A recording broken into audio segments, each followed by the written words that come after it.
Good evening. Good evening. Good evening, Miss. Good evening, Miss. Good evening. Good evening. Yes, good evening. Good evening, teacher. How are you?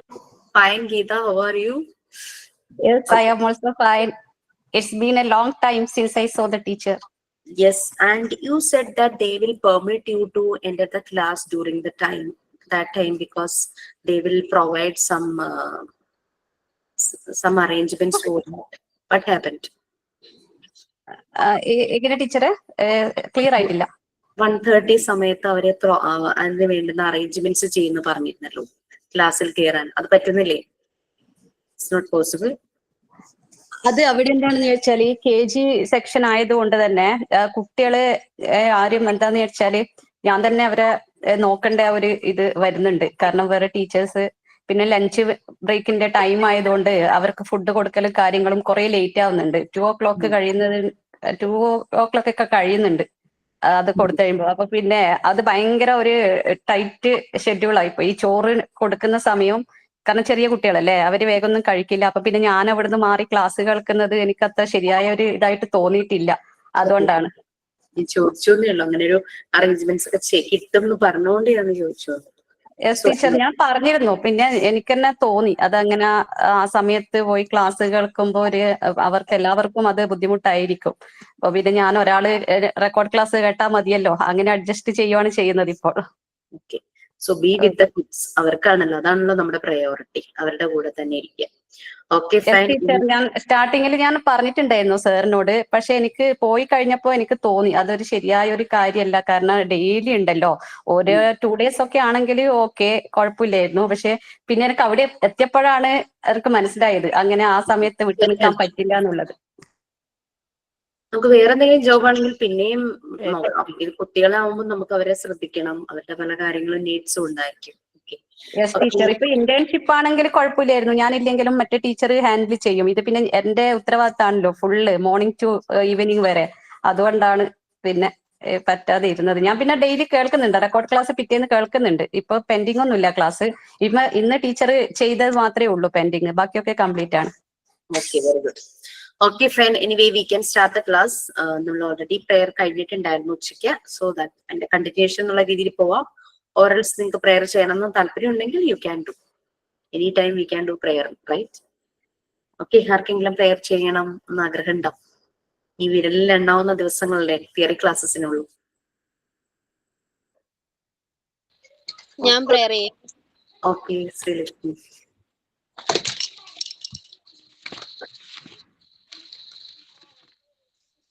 ഒരു minute miss.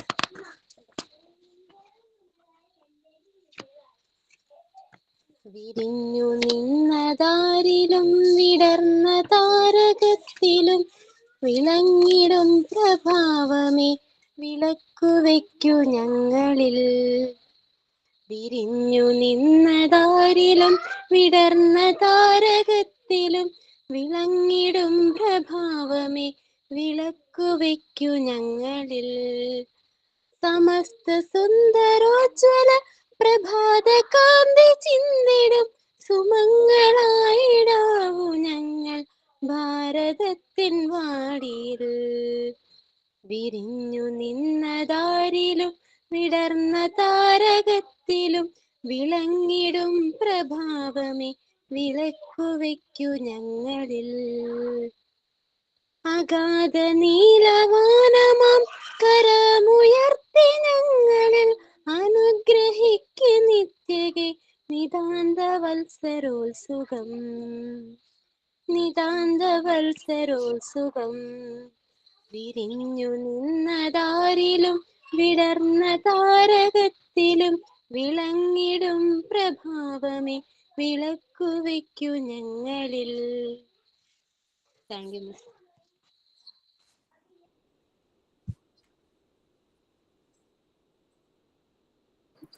Share ചെയ്യാനുണ്ടോ? Thought, Miss. Yes, please. Good evening, friends and teachers. Today thought is, children have an absorbed mind. They absorb knowledge from the environment without fatigue. Maria Montessori. കുട്ടികൾക്ക് എല്ലാ കാര്യങ്ങളും പെട്ടെന്ന് ഉൾക്കൊള്ളാനുള്ള കഴിവുണ്ട്. അതുകൊണ്ട് അവർ പ്രകൃതിയിൽ നിന്ന് ഒരു ക്ഷീണവുമില്ലാതെ അറിവ് ആഗിരണം ചെയ്യുന്നു. Thank you. Okay, there absorbent mind നമ്മൾ ഓൾറെഡി ക്ലാസ്സിൽ പറഞ്ഞിട്ടുണ്ടായിരുന്നു അല്ലെ. 2 ഇന്റേണൽ എയ്ഡ്സ്, 2 ഇന്റേണൽ എയ്ഡ്സ് അവരുടെ ഉള്ളിൽ തന്നെയുള്ള 2 ടൂൾസ് ആണ് ജസ്റ്റ് നമുക്ക് പറയാം. അതിലൊന്നാണ് ഈ അബ്സോർബൻ മൈൻഡ്, മറ്റൊന്ന് sensitive period. They are very sensitive to the environment. Okay, very nice Usha. Okay fine. So Thank you, Miss. നമുക്ക് സ്റ്റാർട്ട് ചെയ്യാം കേട്ടോ.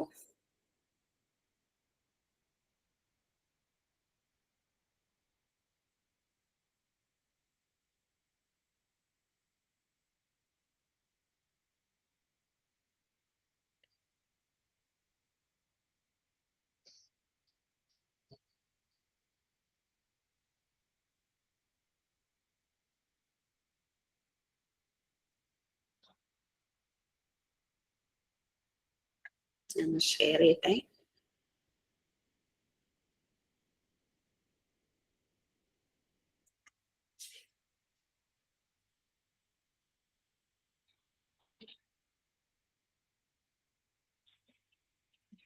നമ്മളിപ്പോ മോണ്ടിസോറി മെറ്റീരിയൽസ്, അതായത് ഫണ്ടമെന്റൽസ് കുട്ടികൾക്ക് കൊടുക്കുമ്പോൾ നമ്മൾ എന്തൊക്കെ ശ്രദ്ധിക്കണം അങ്ങനെയുള്ള കാര്യങ്ങളായിരുന്നു ക്ലാസ്സിൽ പറഞ്ഞത്.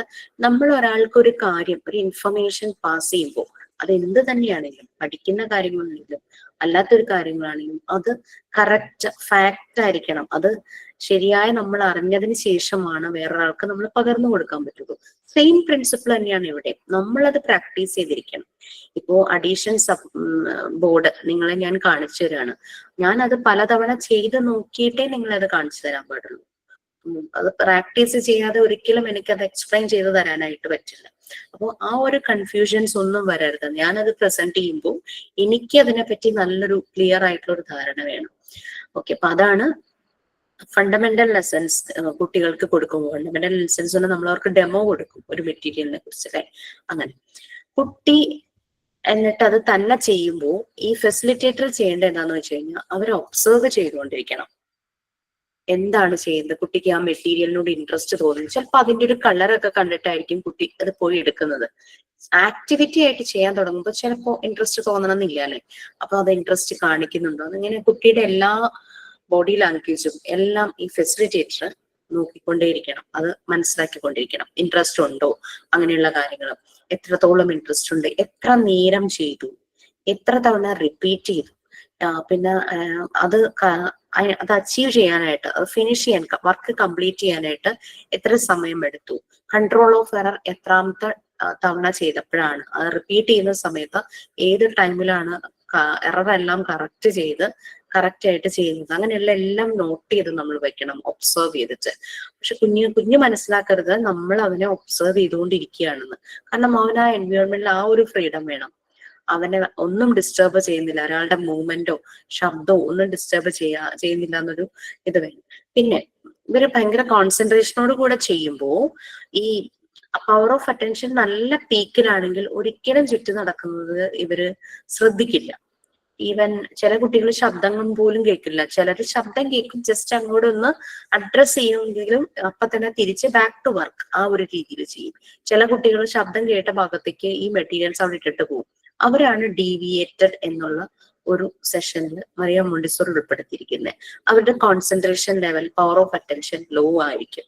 അതിന് കാരണം അവര് വളർന്നു വരുന്ന എൻവയോൺമെന്റിലെ എന്തെങ്കിലും പ്രശ്നങ്ങളും ഉണ്ടായിരിക്കാം. അപ്പൊ അത് മനസ്സിലാക്കി വീണ്ടും ആ കുട്ടിക്ക് കോൺസെൻട്രേഷൻ, പവർ ഓഫ് അറ്റൻഷനിലേക്ക് കൊണ്ടുവരിക എന്നുള്ളതാണ് നെക്സ്റ്റ് നമ്മൾ എടുക്കേണ്ട അടുത്ത സ്റ്റെപ്പ്. അത് ആ ഒരു ശരിയായി നോർമലൈസ്ഡ് എന്നുള്ള ഇതിലേക്ക് വരണമെങ്കിൽ ചിലപ്പോ മേ ബി 2 or 3 months എടുക്കും. പെട്ടെന്നൊന്നും മാറണമെന്നൊന്നുമില്ല. അതിങ്ങനെ അതിനനുസരിച്ച് കുട്ടിക്ക് ഓരോരോ ആക്ടിവിറ്റി പ്രൊവൈഡ് ചെയ്ത് കൊടുക്കേണ്ടിയിരിക്കണം. പിന്നെ ഡീവിയേഷൻ, ഡീവിയേറ്റഡ് ആയിട്ടുള്ള, നിങ്ങൾക്ക് നോർമലൈസേഷൻ ആൻഡ് ഡീവിയേഷൻ എടുത്തോന്ന് എനിക്ക് അറിയില്ല. അങ്ങനെ ഒരു സെഷൻ ഉണ്ട് ഡീവിയേഷൻ.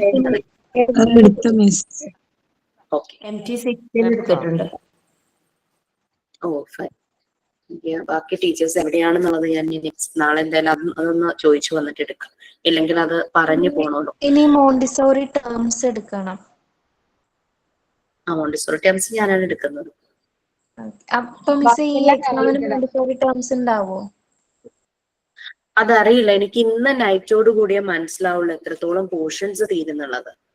തീരുന്ന പോർഷൻസ് വരെയുള്ളതാണ് ടേം എക്സാം 2 വരുന്നത്. അപ്പോ നാളെ 2 ക്ലാസ്സും കൂടി ഉണ്ടല്ലോ, അതിനനുസരിച്ച് എനിക്ക് പറയാൻ പറ്റുള്ളൂ എപ്പോ അത് തീർക്കാൻ പറ്റൂല. ആക്ച്വലി മോണ്ടിസോറി ടേംസ് വേണമെങ്കിൽ ലൈക്ക് 1 ക്ലാസ് മതി, but depending on the vibe of the ക്ലാസിന്റെ വൈബ് അനുസരിച്ചാണ് എന്നെ സംബന്ധിച്ച് പോർഷൻസ് തീരുന്നത്. ക്ലാസ്സിൽ ക്വസ്റ്റ്യൻസ് ഒന്നും മേക്ക് ചെയ്തിട്ടില്ലേ എക്സാമിന് വേണ്ടി? ടേം എക്സാമിന്റെ ക്വസ്റ്റ്യൻസ് ഞാൻ ഇന്നേ പ്രിപ്പയർ ചെയ്യുള്ളൂ. മോസ്റ്റ് പ്രോബബിളി ഞാൻ ഇന്നത്തെ എന്റെ ക്ലാസ് കഴിഞ്ഞാലേ എനിക്കത് പറയാൻ പറ്റുള്ളൂ. നാളെ ഞാൻ 2 hours കൊണ്ട് എനിക്ക് എത്രത്തോളം ഫിനിഷ് ആവുന്നുള്ളത് ഇന്ന് നൈറ്റ് ക്ലാസ്സോടുകൂടി എനിക്ക് ഒരുവിധം ഒരു ധാരണയുണ്ടാവും. ഇനി 28, 29 അല്ല എക്സാം. ഞാൻ ക്വസ്റ്റ്യൻ ആക്കി വെച്ചിട്ടും നാളെ കൊണ്ട് തീർന്നില്ല എന്നുണ്ടെങ്കിൽ ഞാൻ ക്വസ്റ്റ്യൻ അങ്ങ് മാറ്റും. 27 മിസ് എക്സാം. ഓക്കെ, നിങ്ങൾക്ക് 27, MT7 28. Teacher Saturday. ഓക്കെ, അപ്പൊ ഞാൻ ക്വസ്റ്റ്യൻ പ്രിപ്പയർ ചെയ്യും. ക്വസ്റ്റ്യൻ പ്രിപ്പയർ ചെയ്തിട്ട് എനിക്ക് ആ പോർഷൻ തീർന്നില്ല എന്നുണ്ടെങ്കിൽ ഞാൻ ആ ക്വസ്റ്റ്യൻ അങ്ങ് മാറ്റും. അത് വലിയ ബുദ്ധിമുട്ടുള്ള കാര്യമല്ലല്ലോ. ഓക്കെ, സോ കുട്ടിയുടെ ലിബർട്ടി, അതായത് അവന്റെ ഫ്രീഡം, അതിനെ ഡിസ്റ്റർബ് ചെയ്യുന്ന രീതിയിൽ ഒരു കാര്യം ചെയ്യരുത്. അതിന്റെ ഗ്രേറ്റ് കെയർ. അപ്പൊ ഒരു ഫെസിലിറ്റേറ്റർ എന്തെല്ലാം കെയർ എടുക്കുന്നുണ്ട് അല്ലേ? സാധാരണ ഒരു ക്ലാസ്സിലെ ടീച്ചർ അത്രത്തോളം ചെയ്യുന്നുണ്ടോ? ജനറലൈസ് ചെയ്ത് പറയല്ല, ബട്ട് ചില ടീച്ചേഴ്സ് അവർക്ക് ഈ മെത്തേഡ് അറിയില്ലെങ്കിൽ പോലും അവരങ്ങനെ തന്നെ അവരുടെ ഉള്ളിൽ നിന്ന് വരാറുണ്ട്. That's divine. ഓക്കെ, കുട്ടിയെ പ്രൊവോക്ക് ചെയ്യാണ്, അതായത് നമ്മൾ പുഷ് ചെയ്യുവാണ്, എന്ന് പറഞ്ഞിട്ട് ചെയ്യുമ്പോൾ അതൊരു അൺനാച്ചുറൽ എഫേർട്ട് ആയിരിക്കും കുട്ടിയിൽ നിന്ന് വരുന്നത്. കുട്ടിയുടെ എല്ലാം നാച്ചുറൽ ആയിട്ട് വരണം, അവൻ തന്നെ ചെയ്തു വരണം. അതാണ് ആ നാച്ചുറൽ ഡെവലപ്മെന്റ്.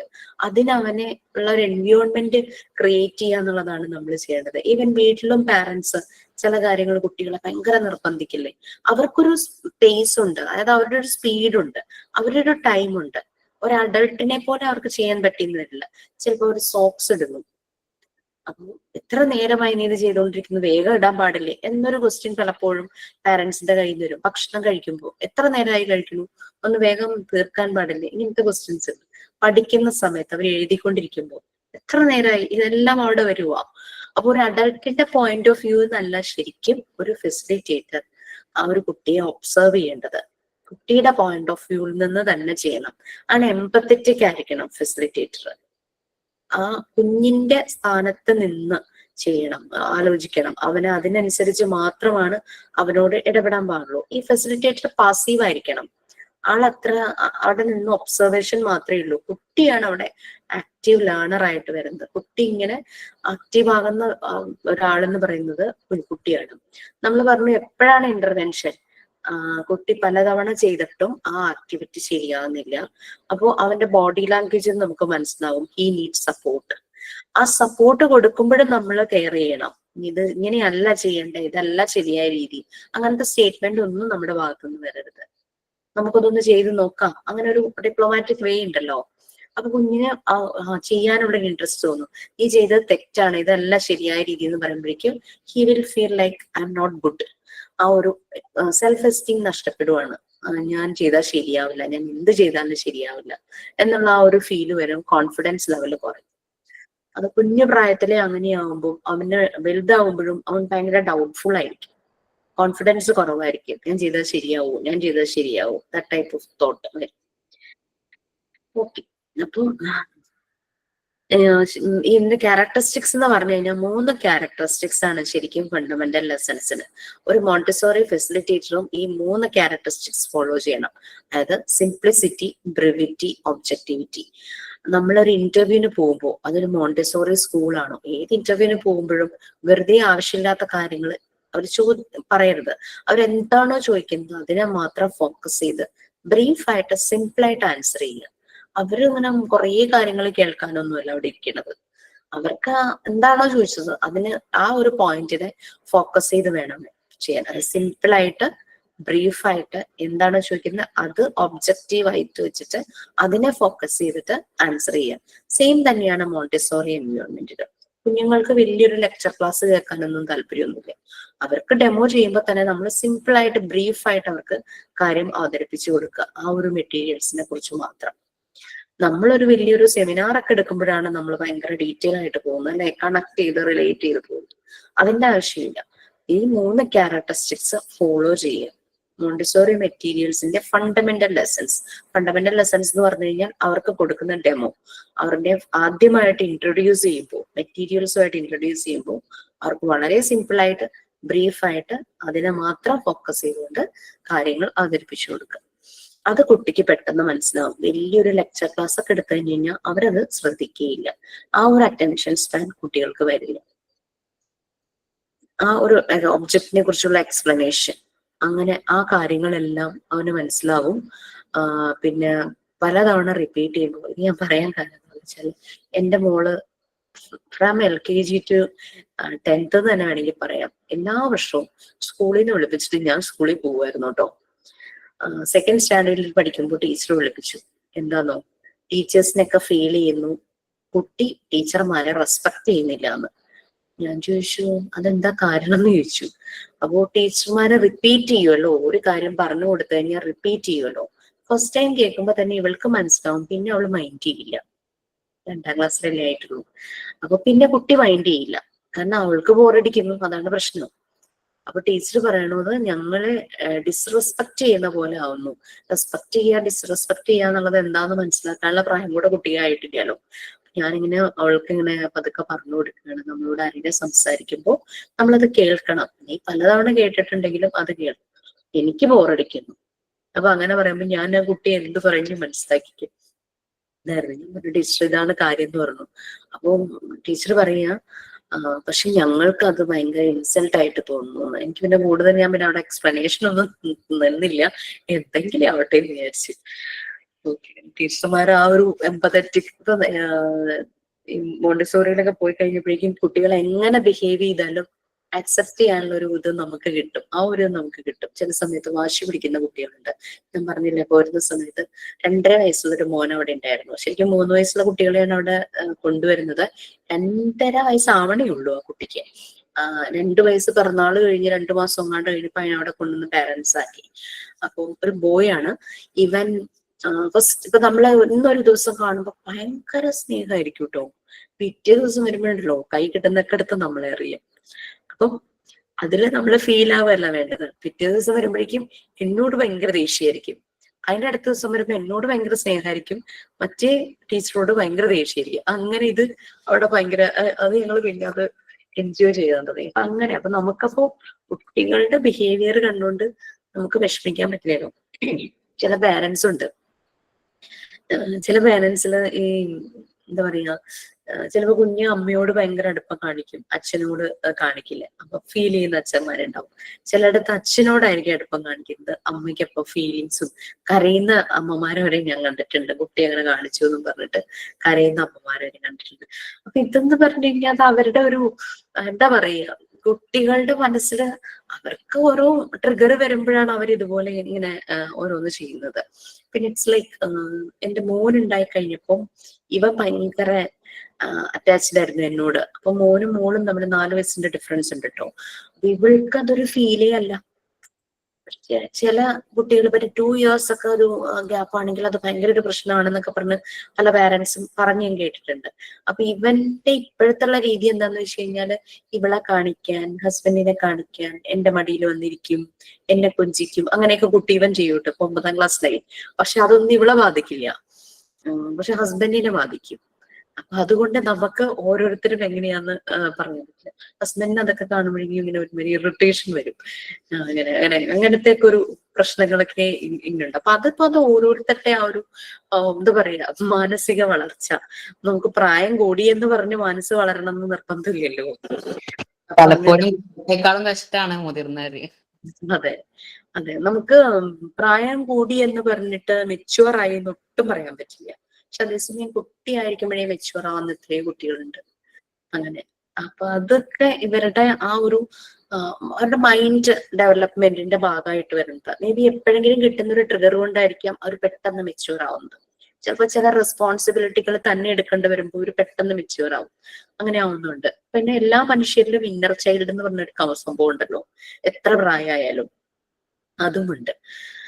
അപ്പൊ ഇതാണ് അപ്പൊ ഇങ്ങനെ പല പ്രാവശ്യം നമ്മൾ റിപ്പീറ്റ് ചെയ്തിട്ട് കാര്യമൊന്നുമില്ല. അവർക്ക് ചിലപ്പോൾ അത് അത്രയും വേണ്ട. അപ്പൊ അതുകൊണ്ട് ഏറ്റവും ബ്രീഫായിട്ട് സിമ്പിൾ ആയിട്ട് നമ്മൾ പറഞ്ഞു കൊടുക്കുക. അപ്പൊ നമ്മൾ ഷുവർ ആയിരിക്കണം നമ്മൾ പറഞ്ഞു കൊടുക്കുന്നതിൽ റോങ് ആയിട്ടുള്ള മെസ്സേജ് പോരുത് എന്നുള്ളത്. അതിപ്പോ പഠിക്കുന്ന കാര്യമാണെങ്കിലും ശരി, അവരുടെ ലൈഫ് ലെസൺസ് അങ്ങനെ ഒരു കാര്യം ഉണ്ടല്ലോ, അതാണെങ്കിലും ശരി. കാരണം പലപ്പോഴും പ്രായമായ ആളുകളോട് പാരന്റ്സ് പെരുമാറുന്നത് കാണുമ്പോൾ, നല്ല രീതിയിൽ പെരുമാറുന്നത് കാണുമ്പോൾ കുഞ്ഞുങ്ങളിൽ അത് നല്ല മെസ്സേജ് ആയിരിക്കും ഫീൽ ചെയ്യുന്നത്. അതേസമയം വളരെ ഇൻഡിഫറന്റ് ആയിട്ട് വീട്ടിലെ പ്രായമായ ആരോടെങ്കിലും പെരുമാറുന്നത് കാണുമ്പോൾ അത് അവരിൽ റോങ് മെസ്സേജ് അവരുടെ ഉള്ളിൽ ഫീൽ ആവും. ഓക്കെ, അത് ഒരു കാര്യമുണ്ട്. ഓക്കെ, കുട്ടിക്ക് മനസ്സിലാകണം, അതിനുള്ള ഒരു എക്സ്പ്ലനേഷൻ, ആ ഒരു ബ്രീഫിംഗ് മാത്രം നമ്മൾ ചെയ്താൽ മതി. അവനെ കൊണ്ട് അൺനാച്ചുറൽ ആയിട്ട് അവനത് എഫേർട്സ് അവനിൽ നിന്ന് വരുത്തുക. നമ്മൾ പറഞ്ഞിട്ടില്ലേ, ഞെക്കി പഴിപ്പിക്കുന്നതിന് മധുരം കാണില്ല എന്ന്, താനേ പഴുക്കുന്നതിനായിരിക്കും ആ ഒരു സ്വീറ്റ് ആയിട്ടിരിക്കുന്നു. സെയിം തന്നെ. അപ്പോൾ കുട്ടി മെറ്റീരിയൽ യൂസ് ചെയ്യുന്ന സമയത്ത് താഴെയുള്ള ബുള്ളറ്റ് പോയിന്റ്സ് ആട്ടോ ഞാൻ പറയുന്നത്. നേരത്തെ പറഞ്ഞ കാര്യം തന്നെയാണ്. ഈ ഒരു ഫെസിലിറ്റേറ്റർ, ടീച്ചറിനേക്കാളും ഫെസിലിറ്റേറ്ററാണ് നല്ലത്. One who gives all the facilities, one who guides and support എന്നുള്ള രീതിയിൽ. അപ്പോൾ കുട്ടിയെ ഒബ്സർവ് ചെയ്യുക, എങ്ങനെയാണ് മെറ്റീരിയൽസ് ഹോൾഡ് ചെയ്തിരിക്കുന്നതെന്നും കൂടി നോക്കുക. ചിലപ്പോൾ പലപ്പോഴും എന്തെങ്കിലും ഡീഫോമിറ്റി, ഫിസിക്കൽ ഡീഫോമിറ്റീസ് പലപ്പോഴും നമുക്ക് മനസ്സിലാക്കാനായിട്ട് പറ്റും കുട്ടികൾ ഇത് യൂസ് ചെയ്യുന്ന കാണുമ്പോൾ തന്നെ. പിന്നെ 3 ഫിംഗേഴ്സ് യൂസ് ചെയ്ത് ഇവര് മെറ്റീരിയൽസ് ചിലത് എടുക്കുന്നത് പ്രാക്ടീസ് ചെയ്യിക്കുക. കാരണം നമുക്ക് എഴുതാനായിട്ട് 3 ഫിംഗേഴ്സ് ആണ് ശരിക്കും വേണ്ടത്. അവർക്ക് ആ ഒരു 3 ഇയേഴ്സ് കഴിയുമ്പോഴാണ് ഈ സ്മോൾ മസിൽസ് ഡെവലപ്പ് ആകുന്നത്. അപ്പൊ ഈ മസിൽസിന്റെ ഡെവലപ്മെന്റിന് സഹായിക്കുന്ന കുറേ മെറ്റീരിയൽസ് ആണ് മറിയ മോണ്ടിസോറി ഡിസൈൻ ചെയ്തിരിക്കുന്നത്. അപ്പൊ 3 ഫിംഗേഴ്സ് വെച്ചിട്ടുള്ള ആക്ടിവിറ്റീസ് കൂടുതലായിട്ട് നമുക്ക് ഇൻവോൾവ് ചെയ്യിക്കാനായിട്ട് പറ്റും. അപ്പൊ അതെന്ന് പറഞ്ഞാൽ പെൻസിൽ ഹോൾഡ് ചെയ്യുന്ന ആ ഒരു പവർ അവർക്ക്, അല്ലെങ്കിൽ എന്താ, അല്പനേരം എഴുതുമ്പോഴേ പറയും കൈ കഴിക്കുന്നു, കൈ വേദനിക്കുന്നു, അങ്ങനെ പറയുമല്ലോ.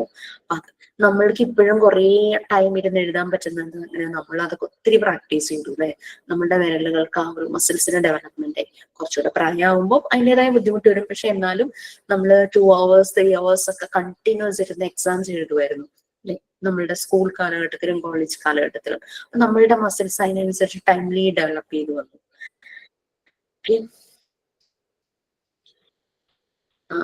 അപ്പൊ ഇത് ഒബ്സർവ് ചെയ്യുക, ഇതാണ് ഫെസിലിറ്റേറ്റർ ചെയ്യുന്നത്. അത് വേണമെങ്കിൽ നമുക്ക് നോട്ട് ചെയ്ത് വെക്കാം.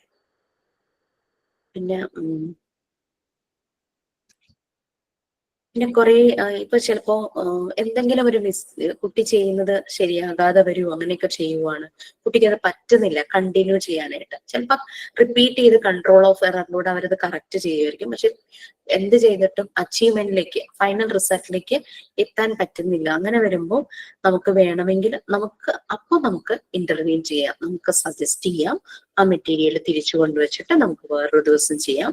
അല്ലാതെ നമ്മളത് ഒരു ഓർഡർ ആയിട്ടോ അങ്ങനെ കമാൻഡിങ് ആയിട്ടുണ്ട് പറയുന്നത്. അപ്പൊ റെസ്പോൺസ് പോസിറ്റീവ് ആണെങ്കിൽ നമുക്ക് അതായത് കുട്ടി ഇത് യൂസ് ചെയ്യുന്ന വേ, ആ ഒരു റെസ്പോൺസ് പോസിറ്റീവ് ആണെങ്കിൽ നമ്മൾ ഒബ്സർവ് ചെയ്താൽ മതി. അതല്ല കുട്ടിക്ക് അത് പറ്റുന്നില്ല, അവന് ഒരു ആക്ടിവിറ്റി ചെയ്യാൻ പറ്റുന്നില്ല, അവൻ ഡിസ്ട്രാക്റ്റഡ് ആകുന്നു എന്ന് കണ്ടു കഴിഞ്ഞു കഴിഞ്ഞാൽ നമുക്ക് പോയിട്ട് ഇന്റർവ്യൂ ചെയ്യാം, നമുക്കിത് വേറെ ദിവസം ചെയ്യാം, ഇപ്പൊ നമുക്ക് വേറെ ചെയ്യാം. ഇപ്പൊ ഫോർ എക്സാമ്പിൾ ഞാൻ പറഞ്ഞല്ലോ, ലാംഗ്വേജ് ഏരിയയിലെ കാര്യമാണ് ചെയ്യുന്നത്. ഇപ്പോ എന്താ ലാംഗ്വേജ് ഏരിയയിൽ, അപ്പൊ മാത്സിന്റെ ഏരിയയിലാണെങ്കിൽ അഡീഷൻ അല്ലെങ്കിൽ സബ്ട്രാക്ഷൻ നമ്മൾ ചെയ്യിപ്പിക്കും, അവനൊട്ടിയിട്ട് ശരിയാവുന്നില്ല, നമ്പേഴ്സ് അങ്ങോട്ടും ഇങ്ങോട്ടും മാറിപ്പോകുന്നു, 9 പകരം 6 എടുക്കുന്നു, അങ്ങനെ ഓരോ പ്രശ്നങ്ങൾ വരുവാണെങ്കിൽ നമുക്ക് മനസ്സിലായി കൗണ്ടിങ്ങും നമ്പർ ഫെമിലറൈസേഷനും നല്ല പോലെ തറവായിട്ടില്ല. അപ്പൊ നമുക്ക് പറയാം ഇത് പിന്നെ നമുക്ക് ചെയ്യാം എന്ന് പറഞ്ഞ് നമുക്ക് അത് ഇൻട്രൊഡ്യൂസ് ചെയ്യാം. അതൊരു പോസിറ്റീവ് വേയിൽ തന്നെ നമ്മൾ അപ്രോച്ച് ചെയ്യാം. പിന്നെ വർക്ക് ചെയ്യാനുള്ള ഓപ്പർച്യൂണിറ്റീസ് കൊടുക്കുക, അത് കൊടുക്കണം. കാരണം ട്രഡീഷണൽ മെത്തേഡിൽ എന്താണ്, 40 minutes ആണ് പീരീഡ്. ആ 40 minutes ഒരു പ്രോബ്ലം ടീച്ചർ കൊടുക്കുന്നു, കുറെ കുട്ടികൾ പെട്ടെന്ന് അത് ചെയ്തു തീർക്കുന്നു, കുറെ കുട്ടികൾ ആവറേജ് സ്റ്റുഡൻസ്, ബിലോ ആവറേജ്, അങ്ങനെ പല മിക്സഡ് കപ്പാസിറ്റി ഉള്ള കുട്ടികളായിരിക്കും അല്ലെ. അപ്പം കുറെ കുട്ടികൾ ചെയ്തു തീർക്കുന്നു, കുറെ കുട്ടികൾക്ക് പകുതിക്ക് വെച്ച് നിർത്തുന്നു.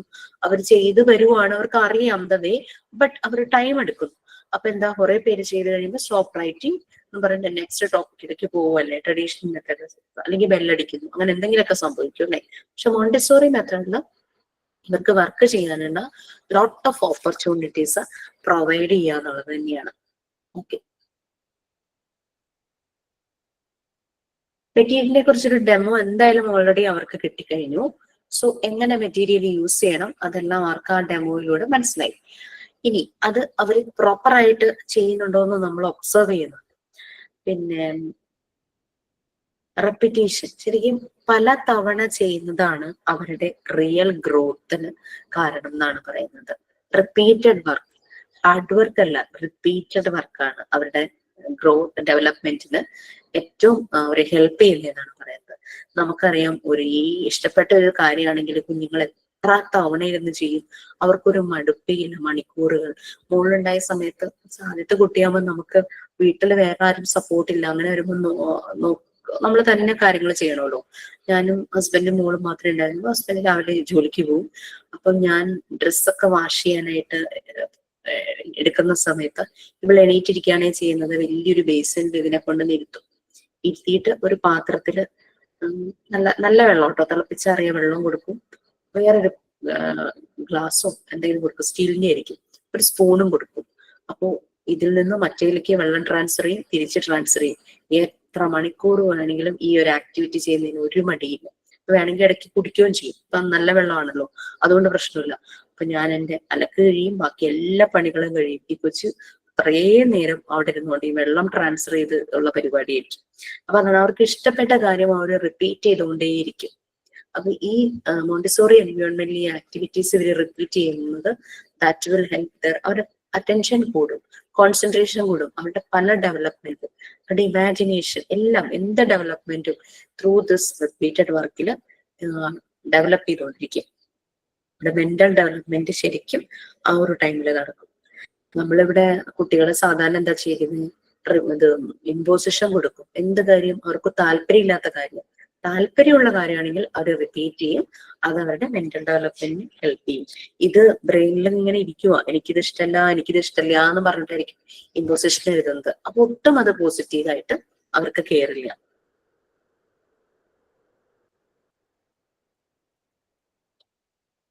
പിന്നെ ഒരു ആക്ടിവിറ്റി ഇവർ ചെയ്യുമ്പോൾ പലതവണ ചെയ്ത് കഴിയുമ്പോൾ പിന്നെ അവരുടെ ക്രിയേറ്റിവിറ്റി കൂടും. അവർ പുതിയ രീതിയിലൊക്കെ അത് ചെയ്യാനായിട്ട് തുടങ്ങും. കിട്ടിയ മെറ്റീരിയൽസിനെ അവർ മാനിപ്പുലേറ്റ് ചെയ്യുന്നതാണ് പറയുന്നത്. ദാറ്റ് ഈസ് എ പോസിറ്റീവ് വേ ആട്ടോ ഇവിടെ പറയുന്നത്, മാനിപ്പുലേഷൻ. ആ ഒരു മെറ്റീരിയലിനെ അവര് പുതിയ പുതിയ രീതിയിൽ ചെയ്യും. നമ്മൾ ഈ ബിൽഡിംഗ് ബ്ലോക്സ് കുട്ടികൾക്ക് ചെയ്യാനായിട്ട് കൊടുക്കുമ്പോൾ ഇതിന്റെ കൂടെ ലീഫ്ലെറ്റോ എന്തോ പോലെ കിട്ടുമല്ലോ, ഇങ്ങനത്തെ മോഡൽ ഉണ്ടാക്കണം, അതിനെന്താണ് സ്റ്റെപ്സ് എന്നൊക്കെ പറഞ്ഞിട്ട് ഒരു ഗൈഡ് പോലത്തെ ഒരു സാധനം നമുക്ക് അതിന്റെ കൂടെ കിട്ടും. പക്ഷെ അവരതൊന്നും നോക്കിയല്ലോ ചെയ്യുന്നത്. അവർക്ക് ഇഷ്ടമുള്ളതുപോലെ ചെയ്തിട്ട്, എന്റെ മോനോട് ചെയ്യുമ്പോൾ അവൻ പറഞ്ഞു തരും. പുറത്ത്, അതായത് അവർ എൻവയോൺമെന്റിൽ എന്താണോ കാണുന്നത് അത് റീക്രിയേറ്റ് ചെയ്യാനായിട്ട് ശ്രമിക്കും ഈ ബിൽഡിംഗ് ബ്ലോക്സ് വെച്ചിട്ട്. എന്തൊക്കെയോ ഉണ്ടാക്കിയിട്ട് എന്നോട് പറയും കാർ എന്ന് പറയും. നമുക്ക് നോക്കുമ്പോ കാറായിട്ടൊന്നും തോന്നില്ല, പക്ഷെ അവന്റെ ഇമാജിനേഷനിൽ കിടക്കുന്ന സംഭവം വെച്ചിട്ട് ഉണ്ടാക്കിയെടുക്കും. കാർ അല്ലെങ്കിൽ ബട്ടർഫ്ലൈ അല്ലെങ്കിൽ പൂവ്, അങ്ങനെ എന്താണോ അവര് ചുറ്റും കാണുന്നത് അത് ക്രിയേറ്റ് ചെയ്യാനായിരിക്കും അവര് ശ്രമിക്കുന്നത്. സോ അതാണ്. അപ്പൊ മെറ്റീരിയൽ അവര് പിന്നെ കൂടുതൽ ക്രിയേറ്റീവ് വേസിൽ ഒരേ കാര്യം തന്നെ റിപ്പീറ്റ് ചെയ്ത് കഴിയുമ്പോഴേക്കും അവര് പിന്നെ അത് മാനിപ്പുലേറ്റ് ചെയ്യാനായിട്ട് തുടങ്ങും. പുതിയ പുതിയ രീതിയിൽ ഓരോന്ന് ചെയ്യാനായിട്ട് തുടങ്ങും. മാം, പിന്നെ ചില കുട്ടികള് ലെഫ്റ്റ് ഹാൻഡഡ് ആയിരിക്കൂലേ, അപ്പൊ അവര് നമ്മളപ്പോ അത് സപ്പോർട്ട് ചെയ്യണോ അല്ലെങ്കിൽ റൈറ്റ് ഹാൻഡ് കൊണ്ട് ചെയ്യിക്കാൻ വേണ്ടിയിട്ട് ട്രൈ ചെയ്യണോ? തീർച്ചയായിട്ടും സപ്പോർട്ട് ചെയ്യണം. കാരണം അവരുടെ ശരിയായ ആക്ടിവിറ്റി ആ കയ്യിലൂടെയാ പോകുന്നത്. അപ്പൊ നമ്മൾ നിർബന്ധിച്ച് റൈറ്റ് ഹാൻഡ് ചെയ്യിക്കുമ്പോൾ അത് അവർക്ക് ഭയങ്കര ബുദ്ധിമുട്ടായിരിക്കും. കാരണം അവരുടെ ബ്രെയിൻ സിഗ്നൽസ് അവരെ ലെഫ്റ്റ് ഹാൻഡ് യൂസ് ചെയ്യാനായിട്ട്. പിന്നെന്ന് വെച്ചാൽ വളരെ ചെറുപ്പത്തില് ഇത് ലെഫ്റ്റ് ഹാൻഡ് എടുക്കുന്നവരുണ്ടാവും, അത് ചിലപ്പോ മാറും. എന്റെ സിസ്റ്റർ അങ്ങനെയായിരുന്നു. പക്ഷെ അവളെ ഇങ്ങനെ ഒരുപാട് കൈ ചെയ്യിപ്പിക്കാണ്ടും വഴക്കൊക്കെ പറഞ്ഞ് അവളുടെ മാറ്റി. പക്ഷെ അവളുടെ മോളും അങ്ങനെ തന്നെ. പക്ഷെ അവളുടെ മോള് അവളത് മാറ്റിയില്ല. അത് ഇടത്തേക്ക് കൊണ്ട് തന്നെ എഴുതണം. നല്ല ഹാൻഡ് റൈറ്റിംഗ് ആണ്. അത് ഞാൻ മാമിനോട് ചോദിച്ചത്, നമ്മൾ കുട്ടികളിൽ കണ്ടാ അത് തിരുത്തണോ അല്ലെങ്കിൽ അവരുടെ ഇതിൽ തന്നെ പോയാ മതിയോന്ന്. ഇല്ല, ലെഫ്റ്റ് ഹാൻഡേഴ്സ് ഉണ്ടല്ലോ, നമുക്കറിയാം ലെഫ്റ്റ് ഹാൻഡും റൈറ്റ് ഹാൻഡും ഉണ്ട്. അപ്പം അത് നമ്മളത് ഫോഴ്സ് ചെയ്യുമ്പോൾ അവർക്ക് ഭയങ്കര ബുദ്ധിമുട്ടാ. അത് അവരുടെ ഡെവലപ്മെന്റിനെ ശരിക്കും ബ്ലോക്ക് ചെയ്യുക ചെയ്യുന്നത്. ടീച്ചർ, എന്റെ ക്ലാസ്സിലെ കുട്ടി ലെഫ്റ്റ് ഹാൻഡ് ആണ്. അപ്പൊ അവള് ഭക്ഷണം കഴിക്കുന്നതും റൈറ്റ് ചെയ്യുന്നതും ഒക്കെ ലെഫ്റ്റ് ഹാൻഡ് ആണ്. ഞാൻ ഫസ്റ്റ് വിചാരിച്ചു ഇത് മാറ്റണോ. പിന്നെ ഞാൻ വെച്ചില്ല, 3 years വരെ വീട്ടിൽ നിന്ന് ശീലിച്ച് സ്കൂളിലേക്ക് വന്നതല്ലേ, അപ്പൊ പിന്നെ ഒരു ഇതായിട്ട് മാറ്റണ്ട, അങ്ങനെ തന്നെ പോയിക്കോട്ടെ എന്ന് വെച്ചിട്ട് ഞാൻ അതന്നെയാണ് അലോ ചെയ്യുന്നത്, ലെഫ്റ്റ് ഹാൻഡ്. അതെ. പക്ഷെ ഞാനൊരു ലെഫ്റ്റ് ഹാൻഡർ ആണ്. പക്ഷെ ആണോ? എഴുതാന് ഇതുപോലെ 1ാം ക്ലാസ്സിൽ എത്തിയപ്പോ എന്റെ ടീച്ചർ പറഞ്ഞു ഇപ്പൊ റൈറ്റ് ഹാൻഡ് ആക്കി. എഴുതാൻ മാത്രം റൈറ്റ് ഹാൻഡ് ആണ്, ജോലികളൊന്നും ചെയ്യാനൊക്കെ എനിക്ക് ഇപ്പോഴും ലെഫ്റ്റ് തന്നെയാണ്. പക്ഷെ ഇപ്പോഴും എന്റെ ഹാൻഡ് റൈറ്റിംഗ് ശരിക്കും നന്നാവൂല. അത് കാരണമായിരിക്കാം. ചെറുപ്പത്തിൽ ആ ഒരു പ്രഷർ വന്നു. അപ്പൊ നമുക്ക് പറ്റാത്ത, നമ്മുടെ ബ്രെയിൻ ഓൾറെഡി ലെഫ്റ്റ് ആ ഒരു ഇത് ചെയ്യാനായിട്ടായിരിക്കും പ്ലാൻഡ് ആയിട്ടിരുന്നത്. നമ്മൾ പിന്നെ ഇങ്ങനെ ഫോഴ്സ്ഫുള്ളി അല്ലേ നമ്മൾ ചെയ്യുന്നത്. അതായത് അൺനാച്ചുറൽ എന്ന് നമ്മൾ കുറച്ചു മുമ്പ് പറഞ്ഞില്ലേ, അൺനാച്ചുറൽ എഫേർട്ട്. നമ്മൾക്ക് പറ്റാത്ത കാര്യം നമ്മൾ ചെയ്യുന്ന പോലെ ആയിരിക്കും റൈറ്റ് ഹാൻഡ്. ഇപ്പൊ റൈറ്റ് ഹാൻഡിലുള്ള ഒരാളെ നിർബന്ധിച്ച് ലെഫ്റ്റ് ഹാൻഡിൽ എഴുതിക്കാൻ പറഞ്ഞു കഴിഞ്ഞാൽ അയാൾ എന്ത് ബുദ്ധിമുട്ടും. അതുപോലെ തന്നെയല്ലേ ലെഫ്റ്റ് ഹാൻഡേഴ്സിനോട് റൈറ്റ് ഹാൻഡ് എഴുതാൻ പറഞ്ഞു കഴിഞ്ഞാൽ. അതെ, ഞാനിപ്പോഴും പറയും ആ ടീച്ചറാണ് എന്റെ ഹാൻഡ് റൈറ്റിംഗ് മോശമാക്കിയത്. ഇന്ന് ഒരു ദിവസം വേണ്ട, ഒരു 10 മിനിറ്റ് നിങ്ങൾ ലെഫ്റ്റ് ഹാൻഡ് കൊണ്ട് എഴുതുമെന്ന് പറഞ്ഞു കഴിഞ്ഞാൽ റൈറ്റ് ഹാൻഡിൽ എഴുതുന്നവർക്ക് നല്ല ബുദ്ധിമുട്ടായിരിക്കും. അപ്പൊ ലെഫ്റ്റ് ഹാൻഡിൽ എഴുതുന്നവരോട് അത് തന്നെ പറഞ്ഞ അതേ ബുദ്ധിമുട്ട് തന്നെ അവർക്കും വരില്ലേ. ഓക്കെ. അപ്പൊ ഇങ്ങനെ കുട്ടിക്ക് നമ്മൾ ഡെമോ കൊടുക്കുന്നു പറഞ്ഞല്ലോ, ഫണ്ടമെന്റൽ ലെസൺസ് കൊടുക്കുമ്പോൾ നമുക്ക് 3 period ലെസൺ എന്നുള്ള രീതിയിൽ പല കാര്യങ്ങളും നമുക്ക് ഇൻട്രൊഡ്യൂസ് ചെയ്യാം. കാരണം ചില മെറ്റീരിയൽസ് നമുക്ക് ഒറ്റയടിക്ക് ഇൻട്രൊഡ്യൂസ് ചെയ്യാന്ന് പറഞ്ഞു കഴിഞ്ഞാൽ ഇത്തിരി ബുദ്ധിമുട്ടായിരിക്കും അല്ലെ, ആദ്യമായിട്ട് കാണുന്ന ഒരു കുട്ടിക്ക്. അപ്പൊ അതിനൊരു എക്സാമ്പിൾ ആയിട്ട് ഇവിടെ പറയുന്നുണ്ട്, കളർ. കുട്ടിയെ നമ്മൾ കളർ ഐഡന്റിഫൈ ചെയ്യിക്കുക. നമ്മൾ വീട്ടിൽ ഒരു കുഞ്ഞാകുമ്പോ നമ്മൾ കുറേ കാര്യങ്ങളൊക്കെ പറഞ്ഞു കൊടുക്കൂലേ, ഇങ്ങനെ ബോഡി പാർട്സ്, കണ്ണെവിടെ, മൂക്കെവിടെ എന്നൊക്കെ പറഞ്ഞിട്ട്. ഇപ്പൊ ഇവര് ആദ്യം കുറെ പ്രാവശ്യമൊക്കെ കാണിക്കുമ്പോൾ അങ്ങോട്ടും ഇങ്ങോട്ടൊക്കെ മാറിപ്പോകും. പിന്നെ അത് റിപ്പീറ്റ് ചെയ്യുമ്പോൾ അവർക്കത് ശരിയായി വരും അല്ലെ. അല്ലെങ്കിൽ നമ്മൾ എല്ലാം ഒരുമിച്ച് ചോദിക്കാതെ 1-2 ആദ്യം ചോദിച്ച് അത് ക്ലിയർ ആകുമ്പോഴേക്കും പിന്നെ അടുത്ത 2-3 അങ്ങനെ. അപ്പൊ ആ രീതിയിൽ ഒരു 3 period ലെസൺ എന്നുള്ള രീതിയിൽ നമുക്ക് പ്രൊവൈഡ് ചെയ്യാം ഇവരെ, നമുക്ക് ഫണ്ടമെന്റൽ ലെസൺസ് കൊടുക്കുമ്പോൾ. അപ്പോ പിന്നെ എന്ത് മെറ്റീരിയൽസ് ഇൻട്രൊഡ്യൂസ് ചെയ്യുമ്പോഴും അതിന്റെ ബൈ പ്രോഡക്റ്റ് അല്ലെങ്കിൽ ബോണസ് ആയി കുട്ടിക്ക് കിട്ടുന്നതാണ് ലാംഗ്വേജ് ഡെവലപ്മെന്റ്. നമ്മൾ മാത്സിന്റെ ആയിക്കോട്ടെ എന്ത് കാര്യങ്ങളിലുള്ള മെറ്റീരിയൽസ് ഇൻട്രൊഡ്യൂസ് ചെയ്താലും കുട്ടികൾക്ക് കിട്ടുന്ന ഒന്നാണ്, ബൈ പ്രോഡക്റ്റ് ആയിട്ട് വരുന്നതാണ് ലാംഗ്വേജ് ഡെവലപ്മെന്റ്. അപ്പൊ നമ്മൾ കൺവേ ചെയ്യുന്ന മെസ്സേജ് ഇവർക്ക് ഇങ്ങനെ കേൾക്കുക. അപ്പൊ അവരും അതുപോലെ സെന്റൻസസ് ഇമിറ്റേറ്റ് ചെയ്യാനായിട്ട് ശ്രമിക്കും. ചെറിയ കുട്ടികൾ അങ്ങനെ കാണാറില്ലേ, നിങ്ങൾ ലാംഗ്വേജ് ഡെവലപ്മെന്റ് സെഷനിൽ കണ്ടിട്ടുണ്ടാവും. അവർ കൂവും, ചില സൗണ്ടുകൾ ഉണ്ടാക്കും. വലുതായി വരുമ്പോൾ വേർഡ്സുകൾ പറയാൻ തുടങ്ങും. അഡൽട്സ് പറയുന്നത് റിപ്പീറ്റ് ചെയ്യാൻ തുടങ്ങും. അത് കേട്ട് അതുപോലെ ഇമിറ്റേറ്റ് ചെയ്യാനായിട്ട് തുടങ്ങും. ചിലപ്പോ അനിമൽസിന്റെ, ബേർഡ്സിന്റെ സൗണ്ട് ഇമിറ്റേറ്റ് ചെയ്യും. കുറച്ചങ്ങ് പ്രായമാകുമ്പോൾ ഇങ്ങനെ അനിമൽസിന്റെയും ബേർഡ്സിന്റെയും ഒന്നുമല്ല, അവരായിട്ട് കണക്ട് ചെയ്യുന്ന അഡൽട്സ് പറയുന്നത് റിപ്പീറ്റ് ചെയ്യാനായിട്ട് നോക്കും. അപ്പൊ ലാംഗ്വേജ് ഡെവലപ്മെന്റ് ഏതൊരു ഏജിലും കുട്ടിക്ക് കിട്ടുന്ന ഒരു ബൈ പ്രോഡക്റ്റ് അല്ലെങ്കിൽ ബോണസ് തന്നെയാണ്. അതാണ് കിടക്കുന്ന കുട്ടികൾ ബൈ ബർത്ത് ആ ഒരു മാസങ്ങളോളം അവര് സപ്പോർട്ടോടുകൂടി കഴിയുന്ന സമയമാണെങ്കിലും തിരിച്ചൊന്നും പറയില്ലെങ്കിൽ നമ്മളിങ്ങനെ അവരോട് സംസാരിച്ചുകൊണ്ടിരിക്കണം എന്ന് പറയില്ലേ. അപ്പൊ അവര് കുറെ ആക്ഷൻസും ശബ്ദമൊക്കെ കേൾപ്പിക്കുമായിരിക്കും. കൈകൊണ്ടും കാലുകൊണ്ടൊക്കെ അവരുടെ ആക്ഷൻസ്, നമ്മൾ പറയുന്നതിന് റെസ്പോൺസ് അവർ കാണിക്കുന്നുണ്ട് അവരുടെ ബോഡി മൂവ്മെന്റ്സിലൂടെ, ചില സമയത്ത് ചില ശബ്ദങ്ങൾ ഉണ്ടാക്കിയിട്ട്. അപ്പൊ നമ്മൾ ഈ മെറ്റീരിയൽസ് ഇൻട്രൊഡ്യൂസ് ചെയ്യുമ്പോഴും കുട്ടിക്ക് കിട്ടുന്ന ഒരു ബോണസ് ആണ് ലാംഗ്വേജ് ഡെവലപ്മെന്റ് എന്ന് പറയുന്നത്. അപ്പൊ ലാംഗ്വേജിന്റെ കൺസെപ്റ്റും വരുന്നു. അപ്പൊ നമുക്ക് കളർ ടാബ്ലറ്റ്സ് ഉണ്ട് കേട്ടോ. അതായത് 3 ടൈപ്പ് കളർ ടാബ്ലറ്റ്സ് ആണ് മോണ്ടിസോറി മെറ്റീരിയലിലുള്ളത്, primary, secondary and tertiary. Primary എന്ന് പറഞ്ഞാൽ 3 കളേഴ്സ് ആണ്. സെക്കൻഡറി എന്ന് പറഞ്ഞു കഴിഞ്ഞാൽ 11 കളേഴ്സ് ഉണ്ട്. ടേർഷറി എന്ന് പറഞ്ഞു കഴിഞ്ഞാൽ കളർ മിക്സ് ചെയ്ത് നമ്മൾ 63 കളേഴ്സോളം മിക്സ് ചെയ്ത് കളർ ഉണ്ടാക്കുന്നതാണ്. അപ്പൊ ആ രീതിയിലാണ് കളറിന്റെ കൺസെപ്റ്റ് കൊടുക്കുന്നത്. ഇനീഷ്യലി നമ്മൾ പ്രൈമറി കളർ ടാബ്ലറ്റ്സ് ആയിരിക്കും ഇൻട്രൊഡ്യൂസ് ചെയ്യുന്നത്. അപ്പൊ കുട്ടിയോട് പറയുവാണ്, ടാബ്ലറ്റ്സ് എന്ന് പറഞ്ഞു കഴിഞ്ഞാൽ ചെറിയൊരു, നിങ്ങൾ കുറച്ച് പേരൊക്കെ ഉണ്ടാക്കിയിട്ടുണ്ടാവും കളർ ബോക്സസ് എന്ന് പറഞ്ഞിട്ട് അപർണ മിസ് നിങ്ങളോട് ചെയ്യാനായിട്ട് പറഞ്ഞിട്ടുണ്ടാവും. നമ്മുടെ ഗൂഗിൾ മീറ്റിൽ കാണുന്ന ഓരോ പ്രൊഫൈലും ആ ഒരു ഷേപ്പിലാണ് ആ ടാബ്ലറ്റ്സും ഉണ്ടാക്കിയിരിക്കുന്നത്, ഓരോ കളറില്.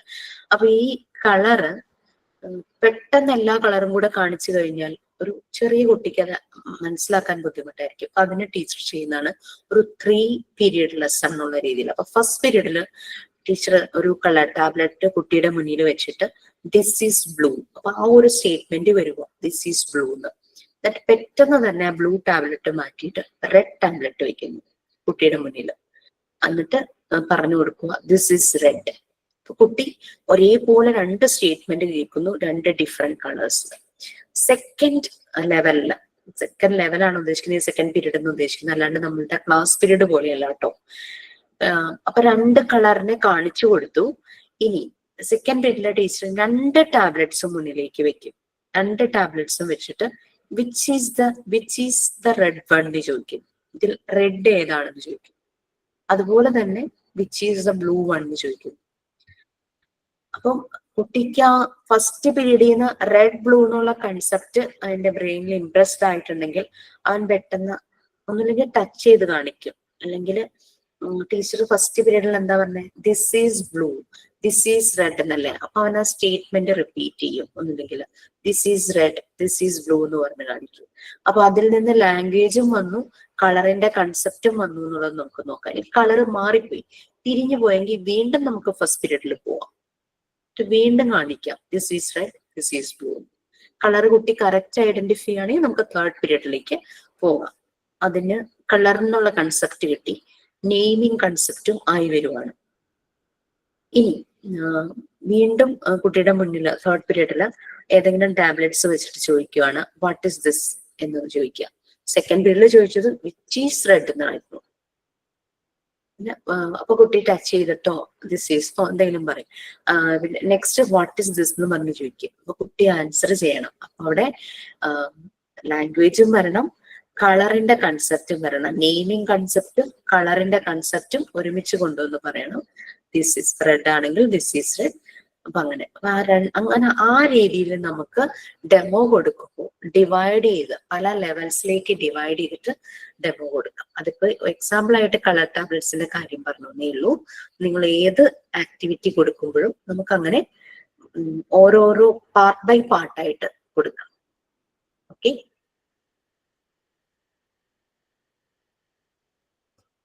മോണ്ടിസോറി എൻവയോൺമെന്റിന്റെ പ്രത്യേകത നമ്മൾ പറഞ്ഞു അല്ലെ. മോണ്ടിസോറി എൻവയോൺമെന്റ് എന്ന് പറയുന്നത് യൂണിവേഴ്സിന്റെ, കുട്ടി പുറത്ത് കാണുന്ന വേൾഡിന്റെ ഒരു മാക്രോകോസം, ഒരു മിനിയേച്ചർ വേർഷൻ ആണ് ശരിക്കും പറഞ്ഞു കഴിഞ്ഞാൽ. പുറത്തേക്ക് പോകുമ്പോൾ അതായത് 3 to 6 years അവൻ ഈ എൻവയോൺമെന്റ്, ഈ മിനിയേച്ചർ ഒരു യൂണിവേഴ്സിന്റെ ചെറിയൊരു മിനിയേച്ചർ വേർഷനിൽ കിടന്ന് ആക്ടിവിറ്റീസ് ഒക്കെ ചെയ്തു ഇവൻ പുറം ലോകത്തേക്ക് പോകുമ്പോൾ എന്താണോ അവൻ ആ മിനിയേച്ചർ വേൾഡിൽ കണ്ടത് അതിന്റെ വലിയ രൂപങ്ങളായിരിക്കും അവൻ പുറത്ത് കാണുന്നത്. അപ്പൊ അവനൊരു അപരിചിതത്വം ഇല്ല. അതുകൊണ്ട് ഏതൊരു എഡ്യൂക്കേഷണൽ സിസ്റ്റത്തിലേക്ക് അവനെ ആക്കിയാലും അവന് തന്നെത്താൻ അവന്റെ കാര്യങ്ങൾ ചെയ്യാൻ പറ്റും എന്നാണ് പറയുന്നത്. അപ്പൊ അവന്റെ കമ്മ്യൂണിറ്റി ലൈഫ് ഡെവലപ്പ് ചെയ്യുവാണ് അല്ലെ. ഓരോരോ ഏജ് കൂടുന്തോറും നമ്മൾ കൂടുതൽ സൊസൈറ്റിയുമായിട്ടുള്ള നമ്മളുടെ ഇന്ററാക്ഷൻസ് കൂടുന്നു, അവന്റെ കമ്മ്യൂണിറ്റി ലൈഫിന്റെ ഡെവലപ്മെന്റ് നടക്കുകയാണ്. അപ്പൊ ഇവര് വളരെ ഹാപ്പി ആയിട്ട് മോണ്ടിസോറി എൻവയോൺമെന്റിൽ ഇവര് ഗ്രേഷ്യസ്ലി വർക്ക് ചെയ്തുകൊണ്ടിരിക്കുന്നു. അവിടെ കോപ്പറേഷൻ എന്നുള്ളത് ജനറേറ്റ് ചെയ്യുവാണ്. സൊസൈറ്റി ഓഫ് കൊഹീഷൻ നമ്മൾ കണ്ടു. കോപ്പറേഷൻ അതാണ് അവിടെ ഉണ്ടാകുന്നത്. ഈവൻ അതൊരു മോണ്ടിസോറി എൻവയോൺമെന്റിലെ സ്റ്റാഫുകൾ തമ്മിലും ഉണ്ട് ആ ഒരു കോപ്പറേഷൻ. കൊളീഗ്സ്, മത്സരബുദ്ധി അവിടെ ഇല്ല. അവിടെ ലീഡേഴ്സ് എന്നുള്ളൊരു കൺസെപ്റ്റേ ഇല്ല. ശരിക്കും പറഞ്ഞു കഴിഞ്ഞാൽ ലീഡേഴ്സ് എന്നുള്ള കൺസെപ്റ്റ് ഇല്ല. അപ്പം നമ്മൾക്ക് സാധാരണ ഒരു എഡ്യൂക്കേഷണൽ സിസ്റ്റത്തിൽ ടീച്ചേഴ്സിന്റെ കോർഡിനേറ്റർ, HOD അങ്ങനെ ഇങ്ങനെയൊക്കെ പറഞ്ഞ കുറെ കാര്യങ്ങൾ ഉണ്ടാവും. കാര്യം ഇവിടെ ഡയറക്ടേഴ്സ് ഉണ്ട്. പ്രിൻസിപ്പലിന്റെ പകരം ഡയറക്ടേഴ്സ് ആണ്. പിന്നെ ഫെസിലിറ്റേറ്റേഴ്സ് ഉണ്ട്, അവരുടെ അസിസ്റ്റന്റ് ഉണ്ട്. പക്ഷെ അതിന്റെ അർത്ഥം ഒരാളുടെ മുകളിൽ നിന്നല്ല. അവിടെ എന്ന് വെച്ച് കഴിഞ്ഞാല് ഒരാളെ സപ്പോർട്ട് ചെയ്യാനാണ് മുകളിലുള്ള ആൾ, അല്ലാണ്ട് കമാൻഡ് ചെയ്യാനോ റൂൾ ചെയ്യാനോ ഭരിക്കാനോ ഞാനൊരു ടോപ്പ് എന്നുള്ള കാണിക്കാനോ ഞാൻ പറയുന്നത് നിങ്ങൾ കേൾക്കണം ആ ഒരു മെത്തേഡേ ഇല്ല ശരിക്കും പറഞ്ഞു കഴിഞ്ഞാല് മോണ്ടിസോറി മെത്തേഡില്. നമ്മളെ സപ്പോർട്ട് ചെയ്യാൻ, നമ്മളെ സൂപ്പർവൈസ് ചെയ്യാനായിട്ട്, നമ്മൾ ചെയ്യുന്ന കാര്യങ്ങൾ ഒബ്സർവ് ചെയ്ത് നമുക്കത് പറഞ്ഞു തരാനായിരിക്കും നമ്മുടെ മുകളിലുള്ള ഡയറക്ടർസ് ഇരിക്കുന്നത്. നമ്മൾ കുട്ടികൾക്ക് റോങ് ആയിട്ടൊന്നും പറഞ്ഞു കൊടുക്കരുതല്ലോ. അപ്പൊ ആ ഒരു രീതിയിൽ നമ്മളെ കൂടുതൽ ഗ്രൂം ചെയ്യാൻ, നമ്മളെ വളർത്താനാണ് അവിടെ നമ്മുടെ മുകളിലുള്ള ആളുള്ളത്, അല്ലാണ്ട് തളർത്താനല്ല. അതാണ് മോണ്ടിസോറി മെത്തേഡിന്റെ ഒരു പ്രത്യേകത. അവിടെ ഹെഡ് ഓഫ് ദ ഡിപ്പാർട്ട്മെന്റ് എന്നൊന്നുമില്ല, ലീഡർമാരെന്നൊന്നും ഉള്ള കൺസെപ്റ്റുകളൊന്നുമില്ല. അപ്പോൾ ശരിക്കും പറഞ്ഞു കഴിഞ്ഞാൽ കുട്ടികൾ തമ്മിലൊരു corporation, mutual help, reciprocal help, പരസ്പരം റെസ്പെക്ട് ചെയ്യുന്നു, സ്നേഹിക്കുന്നു, അല്ലെ? അപ്പൊ ഡെവലപ്മെന്റ് ഇങ്ങനെയുള്ള കുറെ കാര്യങ്ങളും എലമെന്റ്സുമായിട്ട് കണക്റ്റഡ് ആണ് മോണ്ടിസോറി മെത്തേഡിൽ. പിന്നെ അവർക്കൊരു സെൻസ് ഓഫ് ഓണർഷിപ്പ് ഉണ്ട്. ഇതെന്റെ സ്വന്തമാണ് ഈ ഒരു ഏരിയ, ഇവിടെയുള്ളതെല്ലാം എന്ന് വെച്ചാൽ അതിന്റെ അർത്ഥം സെൽഫിഷ് എന്നല്ല, ഞാൻ ഇതെല്ലാം ടേക്ക് കെയർ ചെയ്യണം, ഞാൻ ഇതെല്ലാം ശ്രദ്ധിക്കണം. ഓ എന്റെ അല്ലല്ലോ വല്ലവരുടെ സാധനല്ലേ എന്ന് വെച്ച് നശിപ്പിക്കുകയല്ല. ഞാൻ ഇരിക്കുന്ന പ്ലേസ്, ഞാൻ നടക്കുന്ന സ്ഥലം എല്ലാം ഞാൻ ശ്രദ്ധിക്കണം. അത് ഫസ്റ്റ് കുട്ടി വരുമ്പോ തന്നെ ഡയറക്ടേഴ്സ് പറഞ്ഞു കൊടുക്കും. മൂവ് ജെന്റ്ലി, സ്പീക്ക് സോഫ്റ്റ്ലി എന്നൊക്കെ പറഞ്ഞു കൊടുക്കും. ലിസൺ കെയർഫുള്ളി അങ്ങനെയൊക്കെ പറഞ്ഞു കൊടുക്കുമ്പോൾ അപ്പൊ അവൻ അത് ഇങ്ങനെ കേട്ടാണ് എൻവയോൺമെന്റിലൂടെ നടക്കുന്നത്.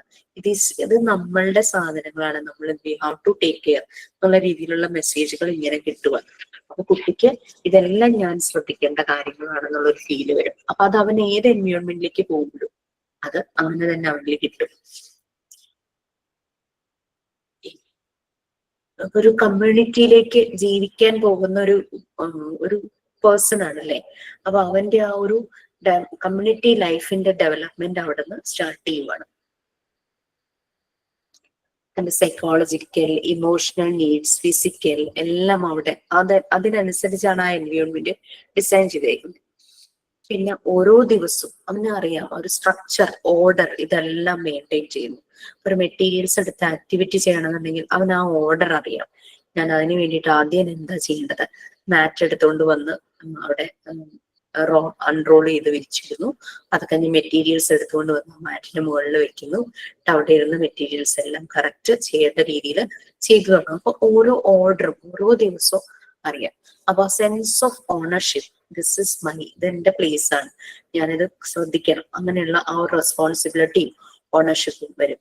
നെക്സ്റ്റ് സെക്കൻഡ് വൺ ആണ് റെസ്പോൺസിബിലിറ്റി. കുട്ടികള് ഫീൽ ഫോർ ഈച്ച് അതർ, മറ്റുള്ളവരോട് ഒരു റെസ്പെക്ട് ഉണ്ടെന്നൊക്കെ നമ്മൾ പറഞ്ഞല്ലോ. ഇതിലുണ്ടാകുന്ന പല ഫ്രൂട്ട്സ് ഈ മോണ്ടിസോറി മെത്തേഡിലൂടെ പോകുമ്പോൾ കുട്ടികളിൽ ഉണ്ടാകുന്ന ഫ്രൂട്ട്സ് ആണ് ഇതെല്ലാം.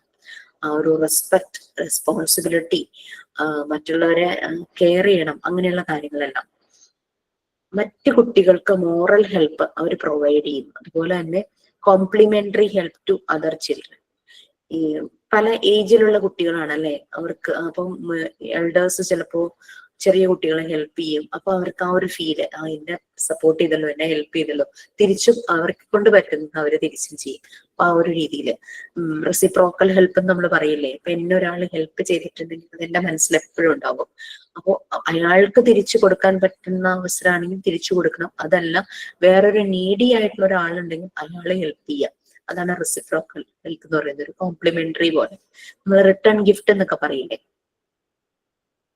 പിന്നെ അവർക്ക് ഫ്രീഡം ഉണ്ടല്ലേ അവിടെ. അപ്പൊ അവരുടെ നാച്ചുറൽ ആയിട്ടുള്ള ഇൻട്രസ്റ്റ് അവർക്ക് കാര്യങ്ങൾ ചെയ്യാനായിട്ട് പറ്റും.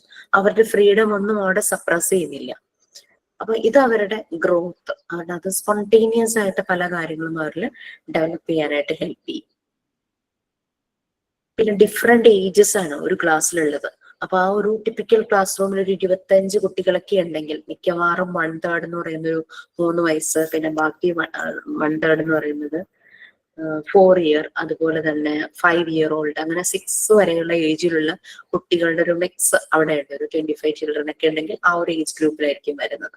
കാരണം എന്താണെന്ന് വെച്ചാൽ 6 ആകുമ്പോഴേക്കും അവരുടെ സ്കൂൾ ലെവലിലേക്ക് പോകുമ്പോൾ മറ്റ് വലുതായ കുട്ടികള് അവർ ആ ഒരു ഏജിലേക്ക്. അപ്പൊ എങ്ങനെ വന്നാലും അവിടെ ഒരു 3 തുടങ്ങി 6 ഇയേഴ്സിലുള്ള മിക്സഡ് ഏജ് ഗ്രൂപ്പിലുള്ള കുട്ടികൾ എന്ത് തന്നെയായാലും അവിടെ കാണും.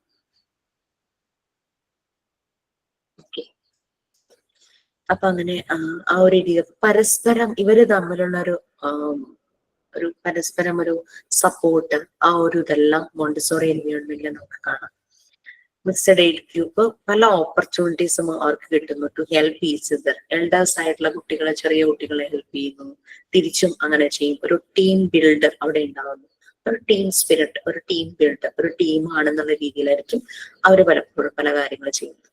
നെക്സ്റ്റ് നമ്മൾ മോണ്ടിസോറി ഫെസിലിറ്റേറ്ററുടെ ക്വാളിറ്റീസ്, അങ്ങനെയുള്ള കാര്യങ്ങളൊക്കെയാണ് നെക്സ്റ്റ് വരുന്നത്.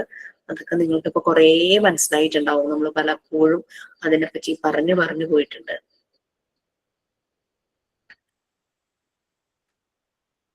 വേണമെങ്കിൽ അതൊക്കെ കറക്റ്റ് ചെയ്ത് ഫെസിലിറ്റേറ്റർ ടീച്ചർ എന്നുള്ളതൊക്കെ. Okay,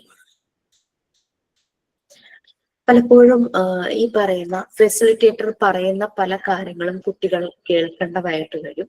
but at the same time അവരത് എക്സ്പീരിയൻസ് ചെയ്യണം. അതായത് എക്സ്പീരിയൻഷ്യൽ ലേണിങ്ങിലൂടെ കുട്ടികളെ കൊണ്ടുപോകണം. അതാണ് ശരിക്കും ഒരു ഫെസിലിറ്റേറ്റർ ചെയ്യേണ്ടത്. അല്ലാതെ ഒരു ലെക്ചർ ക്ലാസ് കൊടുത്തല്ല, അവർ എക്സ്പീരിയൻസ് ചെയ്യണം. ആ എക്സ്പീരിയൻഷ്യൽ ലേണിംഗ് അവർക്ക് കിട്ടുന്നത് അവരുടെ സറൗണ്ടിങ്സിൽ നിന്നാണ്, എൻവിയോൺമെന്റിൽ നിന്നാണ്. പിന്നെ ഒരു മോണ്ടിസോറി ഫെസിലിറ്റേറ്റർ എന്ന് പറഞ്ഞു കഴിഞ്ഞാൽ ഒരു അഡൾട്ടാണ് അല്ലെ. അപ്പൊ കുഞ്ഞുങ്ങളെ ഒബ്സർവ് ചെയ്യാൻ നിൽക്കുന്നത് ഒരു അഡൾട്ടാണ്. അപ്പം ഒരു അഡൾട്ടിന്റെ പോയിന്റ് ഓഫ് വ്യൂവിൽ നിന്നായിരിക്കരുത് ആ ഒരു മോണ്ടിസോറി ഫെസിലിറ്റേറ്റർ കുഞ്ഞിനെ കാണുന്നത്. കുട്ടികളുടെ പേസ്, അവരുടെ സ്പീഡ്, അവരുടെ റേറ്റ്, അവരുടെ ഇൻട്രസ്റ്റ്, അവരുടെ ഓരോരുത്തർക്കും ഉണ്ടാകുന്ന യുണീക്ക് ക്യാരക്ടർ, അവരുടെ ബിഹേവിയർ, ഇതൊക്കെ മനസ്സിലാക്കിയിട്ട് വേണം ഫെസിലിറ്റേറ്റർ അവരുമായിട്ട് ഇന്ററാക്ട് ചെയ്യാൻ. ഒരു ഇമ്പോർട്ടന്റ് റോൾ തന്നെയാണ്, ഒരു പൊട്ടന്റ് ഫോഴ്സ് തന്നെയാണ് ഈ ഫെസിലിറ്റേറ്റർ എന്ന് പറയുന്നത്. ആ ഒരു എൻവയോൺമെന്റിൽ നമ്മൾ എഡ്യൂക്കേഷണൽ സൈക്കോളജി പഠിച്ച സമയത്ത് ആ ഒരു 5 കീ ഫാക്ടേഴ്സിനെ പറ്റി പറഞ്ഞപ്പോ അതിനകത്ത് ടീച്ചർ എന്ന് പറയുന്ന ഒരു പൊട്ടന്റ് ഫോഴ്സ് ആണ് അല്ലെ. ആ ടീച്ചറും കുട്ടികളും കൂടെ ആ ലേണിംഗ് പ്രോസസ്സിലൂടെ കടന്നുപോയി കുറെ കാര്യങ്ങൾ, ലേണിംഗ് എക്സ്പീരിയൻസസ് അവർക്ക് ഉണ്ടാകുന്നു. അങ്ങനെ അവര് എക്സ്പീരിയൻസ് ചെയ്താണ് അവിടെ പഠിക്കുന്നത്. അവിടെ സബ്ജക്ട് സ്റ്റഡിയും അല്ല, അവരൊരു ലേണിംഗ് പ്രോസസ്സിലൂടെയാണ് കടന്നു പോകുന്നത്. അപ്പൊ അവരത് എല്ലാം എക്സ്പീരിയൻസ് ചെയ്യും. അപ്പൊ എക്സ്പീരിയൻസ് ചെയ്യുന്ന കാര്യങ്ങൾ അവരുടെ ഉള്ളിൽ മറക്കാതെ നോളജ് ആയിട്ട് തന്നെ സ്റ്റോർ ചെയ്യും. അപ്പൊ ആ ഒരു രീതിയിൽ തന്നെയാണ് ഇവിടെയും കുട്ടികളെ ഫെസിലിറ്റേറ്റർ ഡീൽ ചെയ്യേണ്ടത്. അപ്പൊ ആ ഒരു സിംഗിൾ എഡ്യൂക്കേഷണൽ അതിന്റെ ആ ഒരു 2 പ്രധാനപ്പെട്ട ടീച്ചർ, യെസ് പ്ലീസ്.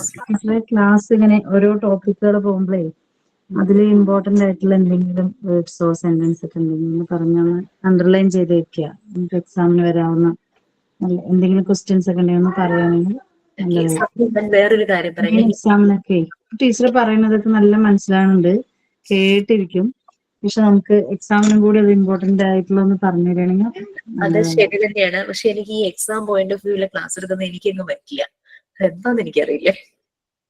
അത് ടീച്ചർ പറയുന്നത് നല്ല രസമാണ്, ഞങ്ങൾ കേട്ടിരിക്കാറുണ്ട്. പക്ഷെ ഒന്ന് ജസ്റ്റ് എന്തെങ്കിലും ഇങ്ങനെ പോയിന്റ്സ് ഉണ്ടെങ്കിൽ പറഞ്ഞിങ്ങനെ അണ്ടർലൈൻ ചെയ്ത് വെക്കാം, അത്രേ ഉള്ളൂ. ഇന്നടുത്ത ക്ലാസ്സില് മെയിൻ പോയിന്റ് ആയിട്ട് വന്നത് നമ്മളുടെ ഫണ്ടമെന്റൽ ലെസൺസിന് എത്ര ക്യാരക്ടറിസ്റ്റിക്സ് ഉണ്ട്? 3 എണ്ണം അല്ലെ. Simplicity, brevity, objectivity. അതൊരു ഇമ്പോർട്ടന്റ് ആണ്. അത് നമ്മളെ ലൈഫിലും കൊണ്ടുവരേണ്ടതാണ്. എക്സാമിന് അത് വളരെ ഇമ്പോർട്ടന്റ് ആയിട്ട് ചോദിച്ചിട്ടുണ്ട്. പിന്നെന്താ പറയുക, ഡിഫറെന്റ് ഏജ് ഗ്രൂപ്പ്. മോണ്ടിസോറി എൻവയോൺമെന്റിന്റെ ഒരു പ്രത്യേകതയാണ് കുട്ടികൾ ഡിഫറെന്റ് ഏജ് ഗ്രൂപ്പിലുള്ളതായിരിക്കും. പിന്നെ ഇതിലിപ്പോ പറയാനുള്ളത് എന്താന്ന് വെച്ച് കഴിഞ്ഞാല് ഇതിപ്പോ എക്സാമിൻ്റെതായിട്ടുള്ള ഒന്നും ഞാൻ ഈ ഒരു ഭാഗത്ത് എന്തായാലും ഇല്ല. പിന്നെ വളരെ important quality of A Montessori facilitator, observation. അതാണ് പിന്നെ ഈ ഒരു ഫെസിലിറ്റേറ്ററുമായിട്ട് കണക്ട് ചെയ്ത് ഏറ്റവും ഇമ്പോർട്ടന്റ് ആയിട്ട് വരുന്നത്. ഒരു മോണ്ടിസോറി ഫെസിലിറ്റേറ്ററുടെ വളരെ ഏറ്റവും വേണ്ടുന്ന ഒരു ക്വാളിറ്റി ഒബ്സർവേഷൻ. മറ്റു പലതും ഉണ്ട്, ലവിങ് ആയിരിക്കണം, കെയറിങ് ആയിരിക്കണം, അതെല്ലാമാണ്. പക്ഷെ അവർക്കൊരു ഇമ്പോർട്ടന്റ് ക്വാളിറ്റി എന്ന് പറയുന്നത്, ഏറ്റവും ഇമ്പോർട്ടന്റ് ആയിട്ടുള്ള ക്വാളിറ്റി ഒബ്സർവേഷൻ ആണ്. ഇങ്ങനെയുള്ള ക്വസ്റ്റ്യൻസ് ഒക്കെ വന്നാൽ അറിയും. ഇത് നമ്മൾ ടീച്ചർ പറയുമ്പോൾ നമ്മൾ ശ്രദ്ധിക്കണ്ടല്ലോ. ഈവൻ ഞാൻ ക്വസ്റ്റ്യൻ ഇടുമ്പോഴും ഞാൻ ഇത് ഇപ്പം ആ ക്യാരക്ടറിസ്റ്റിക്സ് നമുക്ക് വേണ്ടുന്നതാണ് ഇനി ത്രൂ ഔട്ട് അവർ ലൈഫ്. പിന്നെ ഒരു മോണ്ടിസോറി ഫെസിലിറ്റേറ്റർ ആകുമ്പോൾ നിങ്ങൾക്ക് വേണ്ടതാണ് ഒബ്സർവേഷൻ. അങ്ങനെയാണ് ഞാൻ ക്വസ്റ്റ്യൻസ് ഇട്ടിട്ടുള്ളൂ കേട്ടോ. ആ ഒരു മെത്തേഡ് മനസ്സിലാക്കിയ ആൾക്ക് ഒരിക്കലും ആ ഒരു പോർഷൻ ടഫ് ആയിരിക്കില്ല. മോണ്ടിസോറി മെത്തേഡ് എന്താന്ന് മനസ്സിലായിട്ടുള്ളവർക്ക് അതൊട്ടും ടഫ് അല്ല. പിന്നെ അതുപോലെ തന്നെ മോണ്ടിസോറി പ്രിപ്പയർഡ് എൻവയോൺമെന്റിൽ നിന്ന് കിട്ടുന്ന എന്താ പറയാ, ഒരു ഫ്രൂട്ട് ഓഫ് ലിബർട്ടി എന്ന് പറയുന്നത് സെൽഫ് ഡിസിപ്ലിൻ. അവർക്ക് ഫ്രീഡം കൊടുക്കുമ്പോൾ ആ ഫ്രീഡം ഉള്ളത് കാരണം കുട്ടിക്ക് അവിടെ നിന്ന് കിട്ടുന്ന അതിന്റെ റിസൾട്ട് ആയിട്ട് കിട്ടുന്ന ഒരു ഫ്രൂട്ടാണ് സെൽഫ് ഡിസിപ്ലിൻ. അല്ലാതെ നമ്മൾ അടിച്ചോ വഴക്ക് പറഞ്ഞോ നിർബന്ധിച്ചോ അവരെ അച്ചടക്കം പഠിപ്പിക്കുകയല്ല. അവർക്ക് ഇഷ്ടമുള്ള കാര്യം ചെയ്യാനുള്ള ഒരു ഫ്രീഡം കൊടുക്കും. ആ ഫ്രീഡം കൊടുക്കുമ്പോൾ അതിന്റെ റിസൾട്ട് ആയിട്ട് കിട്ടിയതാണ് that fruit of liberty. Liberty എന്ന് പറഞ്ഞ ഫ്രീഡം. ആ ഒരു ലിബർട്ടി ഫ്രീഡം കൊടുത്തപ്പോ കിട്ടിയ ഒരു റിസൾട്ട് ഫ്രൂട്ടാണ് സെൽഫ് ഡിസിപ്ലിൻ. അങ്ങനെയൊക്കെയാണ് ഞാൻ ഇട്ട ക്വസ്റ്റ്യൻസിൽ വരുന്നത്. അതൊക്കെ ഉള്ള സ്റ്റേറ്റ്മെന്റ് തന്നെയാണ് കേട്ടോ, ഈ ഒരു ടോപ്പിക്കിലുള്ള സ്റ്റേറ്റ്മെന്റ് തന്നെയാണ്. അപ്പൊ അത് നമ്മൾക്കത് മനസ്സിലായിട്ടുണ്ടെങ്കിൽ, കുട്ടിക്ക് ഫ്രീഡം കൊടുത്തപ്പോഴാണ് അവനിൽ ഡിസിപ്ലിൻ തന്നെ ഉണ്ടാവുക, സെൽഫ് ഡിസിപ്ലിൻ. അപ്പൊ ആ ഫ്രൂട്ട് ഓഫ് ലിബർട്ടി ആണ് സെൽഫ് ഡിസിപ്ലിൻ. അതൊരു ക്വസ്റ്റ്യൻ ആയിട്ട് ചോദിച്ചിട്ടുണ്ട്. ഇതൊക്കെ പിന്നെ ഇമ്പോർട്ടന്റ് ആയിട്ട് ഞാൻ ഈ പറഞ്ഞതെല്ലാം ഞാൻ എക്സാമിന് ചോദിക്കുകയും ചെയ്തിട്ടുണ്ട്. കാരണം എന്റെ ഉദ്ദേശം നിങ്ങൾക്ക് മെത്തേഡ് മനസ്സിലായോ, നിങ്ങളുടെ ഉള്ളിൽ കയറിയോ എന്നുള്ളതാണ്. അത് കാണാതെ പഠിച്ചാണോ എഴുതിയത്, മനസ്സിലായിട്ടാണോ എഴുതിയെന്നുള്ളത് അത് കറക്റ്റ് ആകുമ്പോൾ അത് മനസ്സിലാവും. ഇത് നിങ്ങൾക്ക് മനസ്സിലായിട്ടുണ്ടെങ്കിൽ അങ്ങനെ ക്വസ്റ്റ്യൻ വരുമ്പോൾ ഈസി ആയിരിക്കും. പിന്നെ നമ്മൾ പറഞ്ഞു കുട്ടിയെ അവന്റെ ചുറ്റുമുള്ള പലതും ഇൻസ്പയർ ചെയ്യുന്നുണ്ട്. Sometimes parents, sometimes siblings, sometimes friends, sometimes teachers, അല്ലെ? ഇവരൊക്കെ ഇൻസ്പയർ ചെയ്യും. പക്ഷെ എപ്പോഴും കുട്ടിയെ ഇൻസ്പയർ ചെയ്യുന്നത് നേച്ചറാണ്. ഏതൊരു പ്രായമായാലും ചെറുപ്പം തുടങ്ങിയാണെങ്കിലും നമ്മളുടെ എൻവിയോൺമെന്റ് നമ്മളെ ഇൻസ്പയർ ചെയ്യും, അല്ലെ? നമ്മുടെ ചുറ്റുപാടും നമ്മളെ ഇൻസ്പയർ ചെയ്യുന്നുണ്ട്. സോ എന്താണ് ഒരു Montessori? According to Maria Montessori, dash inspires children. അപ്പോ നേച്ചർ. അപ്പൊ ആപ്റ്റ് ആയിട്ടുള്ള ആൻസർ എന്ന് പറയുന്നത് നേച്ചർ തന്നെയാണ്. എല്ലാ കുട്ടികളെയും എപ്പോഴും പാരന്റ്സ് ഇൻസ്പയർ ചെയ്യണമെന്നില്ല, എപ്പോഴും ടീച്ചേഴ്സ് ഇൻസ്പയർ ചെയ്യണമെന്നില്ല, എപ്പോഴും ഫ്രണ്ട്സ് ഇൻസ്പയർ ചെയ്യണമെന്നില്ല, അല്ലെങ്കിൽ സിബ്ലിങ്സ് ഉടപ്പിറപ്പുകൾ ഇൻസ്പയർ ചെയ്യണമെന്നില്ല. പക്ഷെ ഓൾവേസ് ഇൻസ്പയർ ചെയ്യുന്ന ഒരേ ഒരു ഫാക്ടർ എന്ന് പറഞ്ഞു കഴിഞ്ഞാൽ നേച്ചറാണ്. അപ്പൊ അങ്ങനെ എന്താ പറയാ, ഒരു സ്റ്റാൻഡേർഡ് എന്നുള്ള രീതിയിലുള്ളത് മാത്രമേ ഞാൻ ക്വസ്റ്റ്യൻ ആയിട്ട് ഇട്ടിട്ടുള്ളൂ. ഇപ്പൊ ഈ പറഞ്ഞതൊക്കെ തന്നെ. അപ്പൊ നിങ്ങൾക്ക് ചിലപ്പോ പ്രീവിയസ് ബാച്ചുകളുടെ ക്വസ്റ്റ്യൻസ് ഒക്കെ നിങ്ങൾക്ക് കിട്ടിയിട്ടുണ്ടാവും. നിങ്ങൾ നോക്കുമ്പോൾ മിക്കത് റിപ്പീറ്റ് ആണ്. അങ്ങനെ നോക്കുമ്പോൾ മിക്ക കുട്ടികൾക്കും ഈ ഞാൻ എടുത്ത പോർഷൻസ് ഞാൻ എന്റെ ക്ലാസ്സിൽ കയറിയിട്ടുണ്ടെങ്കിൽ അതിന് നല്ല മാർക്കും ഉണ്ട്. കാരണം ഞാൻ കഷ്ടപ്പെടുത്താൻ വേണ്ടി ക്വസ്റ്റ്യൻസ് ഉണ്ടാക്കാറില്ല. നിങ്ങൾ ഇഷ്ടപ്പെട്ട് പഠിച്ചിട്ടുണ്ടെങ്കിൽ ഡെഫിനറ്റ്ലി നിങ്ങൾക്ക് അത് ചെയ്യാനായിട്ട് പറ്റും. ഓക്കെ, തീർച്ചയായിട്ടും ടീച്ചറുടെ ക്ലാസ് എല്ലാവർക്കും ഇഷ്ടമായിരിക്കും. Thank you so much. It means a lot for me. കാരണം ഫസ്റ്റ് ബാച്ചിന്റെ ക്വസ്റ്റ്യൻസ് ഇട്ടപ്പോ അവർക്ക് റെഫറൻസ് ഒന്നും ഇല്ലല്ലോ. അവര് ടഫാന്ന് ആദ്യം പറഞ്ഞു, പക്ഷെ മെയിൻ എക്സാം വന്നപ്പോ അവര് ഭയങ്കര ഹാപ്പി ആയിരുന്നു. അപ്പൊ എന്നോട് പ്രസിദ്ധ മാഡം വിളിച്ചു ചോദിച്ചു, ടീച്ചർ ഔട്ട് ഓഫ് സിലബസ് ആണോ ക്വസ്റ്റ്യൻ ഉണ്ട് എന്നൊക്കെ ചോദിച്ചു. പക്ഷെ ഇപ്പൊ നോക്കുമ്പോൾ കുട്ടികൾക്കെല്ലാം നല്ല മാർക്കാണ്. ആ ഒരു 80% അബോ തന്നെ എല്ലാവർക്കും കിട്ടാറുണ്ട്, ഫുൾ മാർക്കും കിട്ടാറുണ്ട്. ഈ 7 യൂണിറ്റിനൊക്കെ എല്ലാ ക്വസ്റ്റ്യനും ആൻസർ ചെയ്ത് ആ സബ്ജക്ട് ഫുൾ മാർക്കൊക്കെ കിട്ടിയിട്ടുണ്ട് മിക്ക കുട്ടികൾക്ക്. നിങ്ങൾ ക്വസ്റ്റ്യൻ പേപ്പർ പ്രാക്ടീസ് ചെയ്തോളൂ, but at the same time ഈ മെത്തേഡ് ഒന്ന് ഉള്ളിലേക്ക് കൊണ്ടുവരും. പരീക്ഷ ജയിക്കണം എന്നുള്ളത് ട്രൂ, നമ്മുടെ മാർക്ക് ലിസ്റ്റിൽ വരുന്ന മാർക്ക് തന്നെയാണല്ലോ.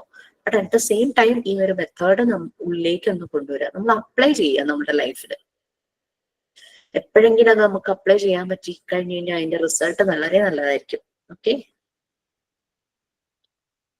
നെക്സ്റ്റ് ക്വാളിറ്റീസ് ഒക്കെ നമുക്ക് വായിച്ചാൽ മനസ്സിലാവുന്നേ ഉള്ളൂ.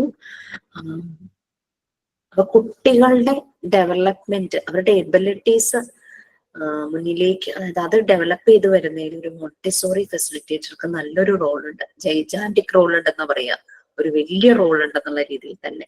ആ ഒരു ജൈജാന്റിക് ട്രസ്റ്റ് ആ ഒരു ടീച്ചർ, ആ ഒരു ഫെസിലിറ്റേറ്റർ, ട്രഡീഷണൽ ടീച്ചേഴ്സിനെ വെച്ച് നോക്കുമ്പോൾ ഒരു മോണ്ടിസോറി ടീച്ചറുടെ റോള് അവിടെ വളരെ കൂടുതലാണ്.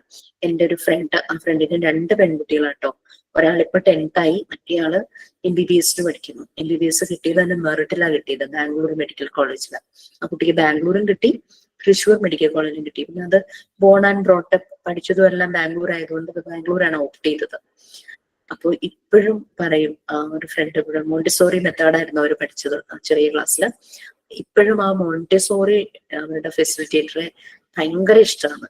കാരണം ഓരോന്ന് ചെയ്യുമ്പോഴും കുട്ടിയെ ട്രിഗർ ചെയ്യുന്നത് അന്ന് ആ മിസ് പറഞ്ഞു തന്ന കാര്യങ്ങളാണ്. ഈവൻ MBBS എത്തി നിൽക്കുമ്പോഴും എല്ലാ വർഷവും ആ കുട്ടി ഹോസ്റ്റലിൽ നിന്ന് തിരിച്ച് എല്ലാ മാസവും ഇത് വരുമ്പോ പോയി ഈ മിസ്സിനെയാണ് ആദ്യം കാണുന്നത്. ബാക്കിയുള്ളവരോട് റെസ്പെക്ട് ഇല്ല എന്നല്ല, ബട്ട് ആ കുട്ടി ഓരോന്നും ഇപ്പോഴും MBBS പഠിക്കുമ്പോൾ ഓരോന്ന് ചെയ്യുന്നതും ആ മിസ് പറഞ്ഞു കൊടുത്ത കാര്യങ്ങൾ വെച്ചിട്ടാണ്. ഈ മോൾക്ക് MBBS കിട്ടിയെന്ന് പറഞ്ഞപ്പോ ഞാനിങ്ങനെ, അപ്പൊ എന്റെ മോള് 12th ആവുകയാണ് കേട്ടോ. അപ്പൊ ഞാൻ ചോദിച്ചു ഏത് കോച്ചിങ് സെന്റർ ആണെന്ന് ചോദിച്ചു. എന്റെ ഒരു പൊട്ടത്തരം കേട്ടോ, ആ ഒരു പൊട്ട ക്വസ്റ്റ്യൻ ആയിട്ട് പിന്നെ എനിക്ക് തോന്നി. അപ്പൊ ഈ കുട്ടി പറഞ്ഞ മറുപടി ആയിരുന്നു, ആന്റി കോച്ചിങ് സെന്റർ അല്ല, ഞാൻ എന്റെ മെത്തേഡ് ഓഫ് ലേണിംഗ് എന്താന്ന് ഞാൻ ആദ്യം മനസ്സിലാക്കണം. ഞാൻ എങ്ങനെയാണ് പഠിക്കുന്നത്, എനിക്ക് ക്ലാസ് കേട്ടിട്ട് പോയിരുന്ന് പഠിക്കണമെന്നാണെങ്കിൽ അങ്ങനത്തെ രീതിയിലുള്ള കോച്ചിങ് സെന്ററിൽ പോകണം. അതല്ല കുറേ വർക്ക് ആക്ടിവിറ്റി ചെയ്യിക്കുന്ന കോച്ചിങ് സെന്റർ, അതാണ് എനിക്ക് പഠിക്കാൻ എന്റെ മെത്തേഡെങ്കിൽ അങ്ങനത്തെ കോച്ചിങ് സെന്റർ ഞാൻ സെലക്ട് ചെയ്യണം. കോച്ചിങ് സെന്ററുകളെല്ലാം നല്ലത് തന്നെയാണെന്നാണ് ഈ കുട്ടി പറയുന്നത്.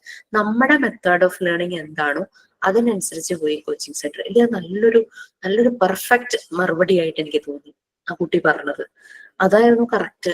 നമ്മളുടെ പഠന രീതി എന്താണോ അത് പ്രൊവൈഡ് ചെയ്യുന്ന സ്ഥലത്ത് നമ്മൾ പോയി പഠിക്കുക എന്നുള്ളത് തന്നെയാണ്. അതിപ്പോ എൻട്രൻസ് കോച്ചിങ് ആയാലും ശരി, എന്ത് തരം ക്ലാസ്സുകളാണെങ്കിലും ശരി, നമ്മുടെ എന്താണോ നമ്മളുടെ രീതി, നമുക്ക് എന്താണോ പറ്റുന്നത് അതിനനുസരിച്ചുള്ള ഇൻസ്റ്റിറ്റ്യൂട്ട് കോച്ചിങ് സെന്ററുകൾ സെലക്ട് ചെയ്യും.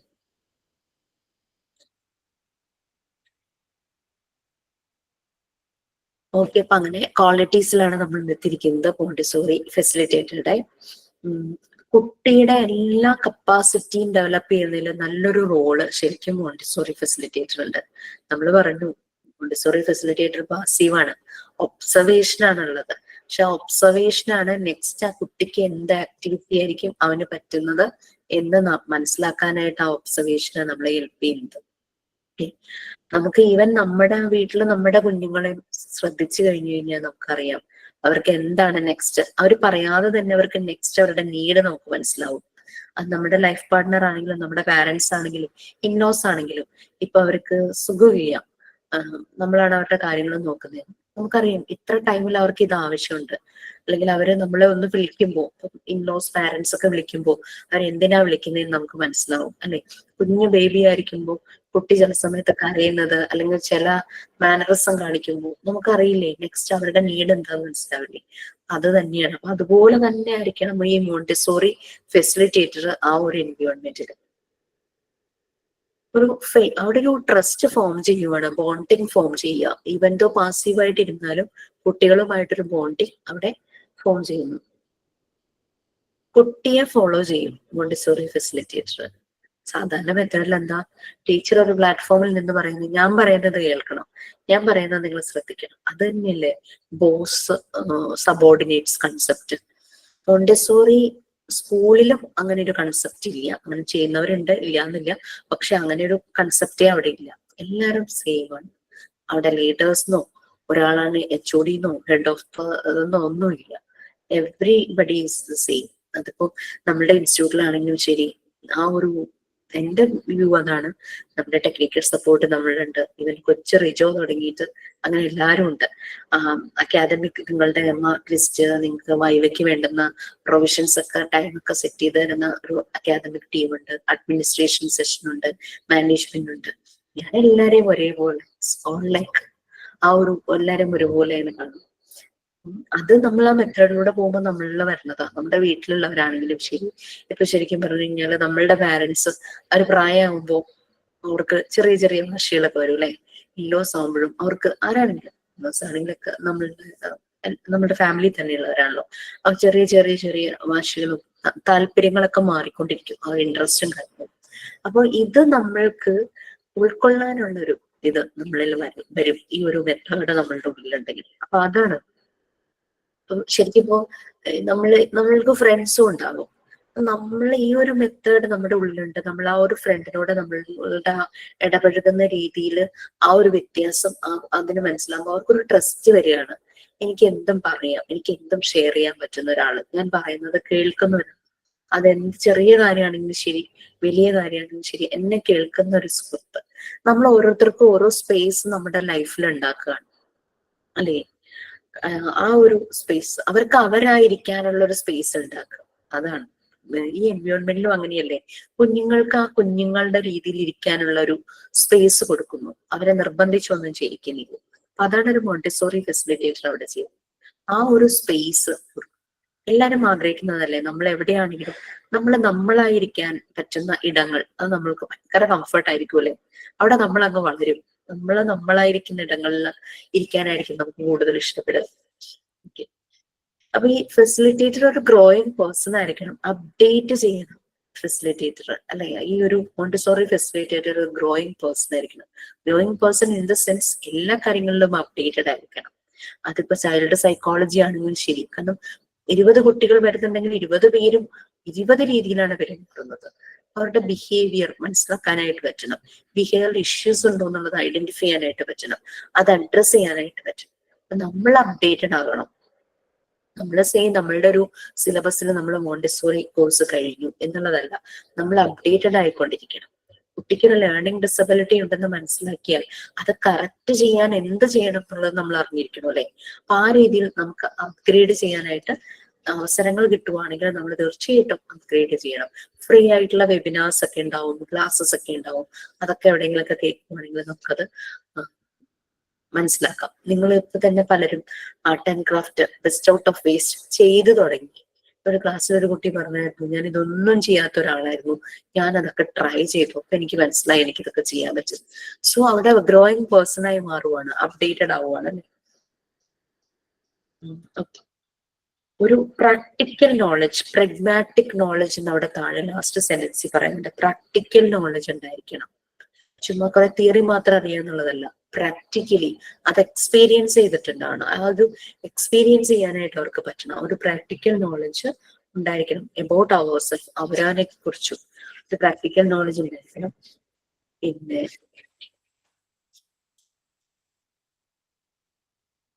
പിന്നെ നമ്മളുടെ മുന്നിൽ വരുന്ന ആളുകൾക്ക് പല രീതിയിലുള്ള പൊട്ടൻഷ്യൽ ആണെന്ന് നമുക്കറിയാം അല്ലെ.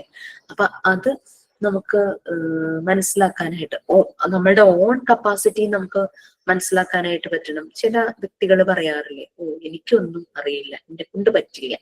അതല്ല, നമുക്ക് നമ്മളുടെ കഴിവിനെ കുറിച്ചൊരു confidence, I can do this, അല്ലെങ്കിൽ ഐ ക്യാൻ ട്രൈ ദിസ്, ഞാൻ ഇതൊന്ന് ശ്രമിച്ചു നോക്കാം, ശരിയാവും നോക്കട്ടെ, അങ്ങനെ പറയാനുള്ള ഒരു കോൺഫിഡൻസും നമ്മൾ ഉണ്ടായിരിക്കണം. പിന്നെ പലപ്പോഴും പറ്റുന്ന ഒരു പ്രശ്നമാണ്, നമ്മുടെ പേഴ്സണൽ എന്തെങ്കിലും ഡിസ്റ്റർബൻസ് വരുമ്പോൾ നമ്മളത് ജോലിക്ക് വരുമ്പോൾ അതും തലയിൽ ചുമന്നുകൊണ്ട് വരും. അങ്ങനെ ഉള്ള ഒരു രീതി ആവരുതെന്നാ പറയുന്നത്. നമുക്ക് നമ്മുടെ ബിഹേവിയർ മനസ്സിലാവണം. നമ്മൾ കുഞ്ഞുങ്ങളുടെ അടുത്തേക്കാണ് പോകുന്നത്, സോ അവരോട് അപ്പൊ അതുകൊണ്ടാണ് നമ്മൾ മെഡിറ്റേഷൻ നമ്മൾ പ്രാക്ടീസ് ചെയ്യുന്നത്, അല്ലെങ്കിൽ നമ്മുടെ ബിലീഫിലുള്ള പ്രെയർ ആ പ്രെയറിലൂടെ നമ്മൾ ആ മൈൻഡ്ഫുൾനെസ്, ആ ഒരു കാം അത് നമ്മളിലേക്ക് എത്തിക്കുന്നത്.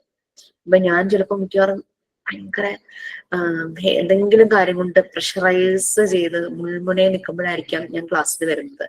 പറ്റിയാൽ ഞാൻ ഒന്നുമില്ലെങ്കിൽ ആ ക്ലാസ് ഒരാളെ ഏൽപ്പിക്കും.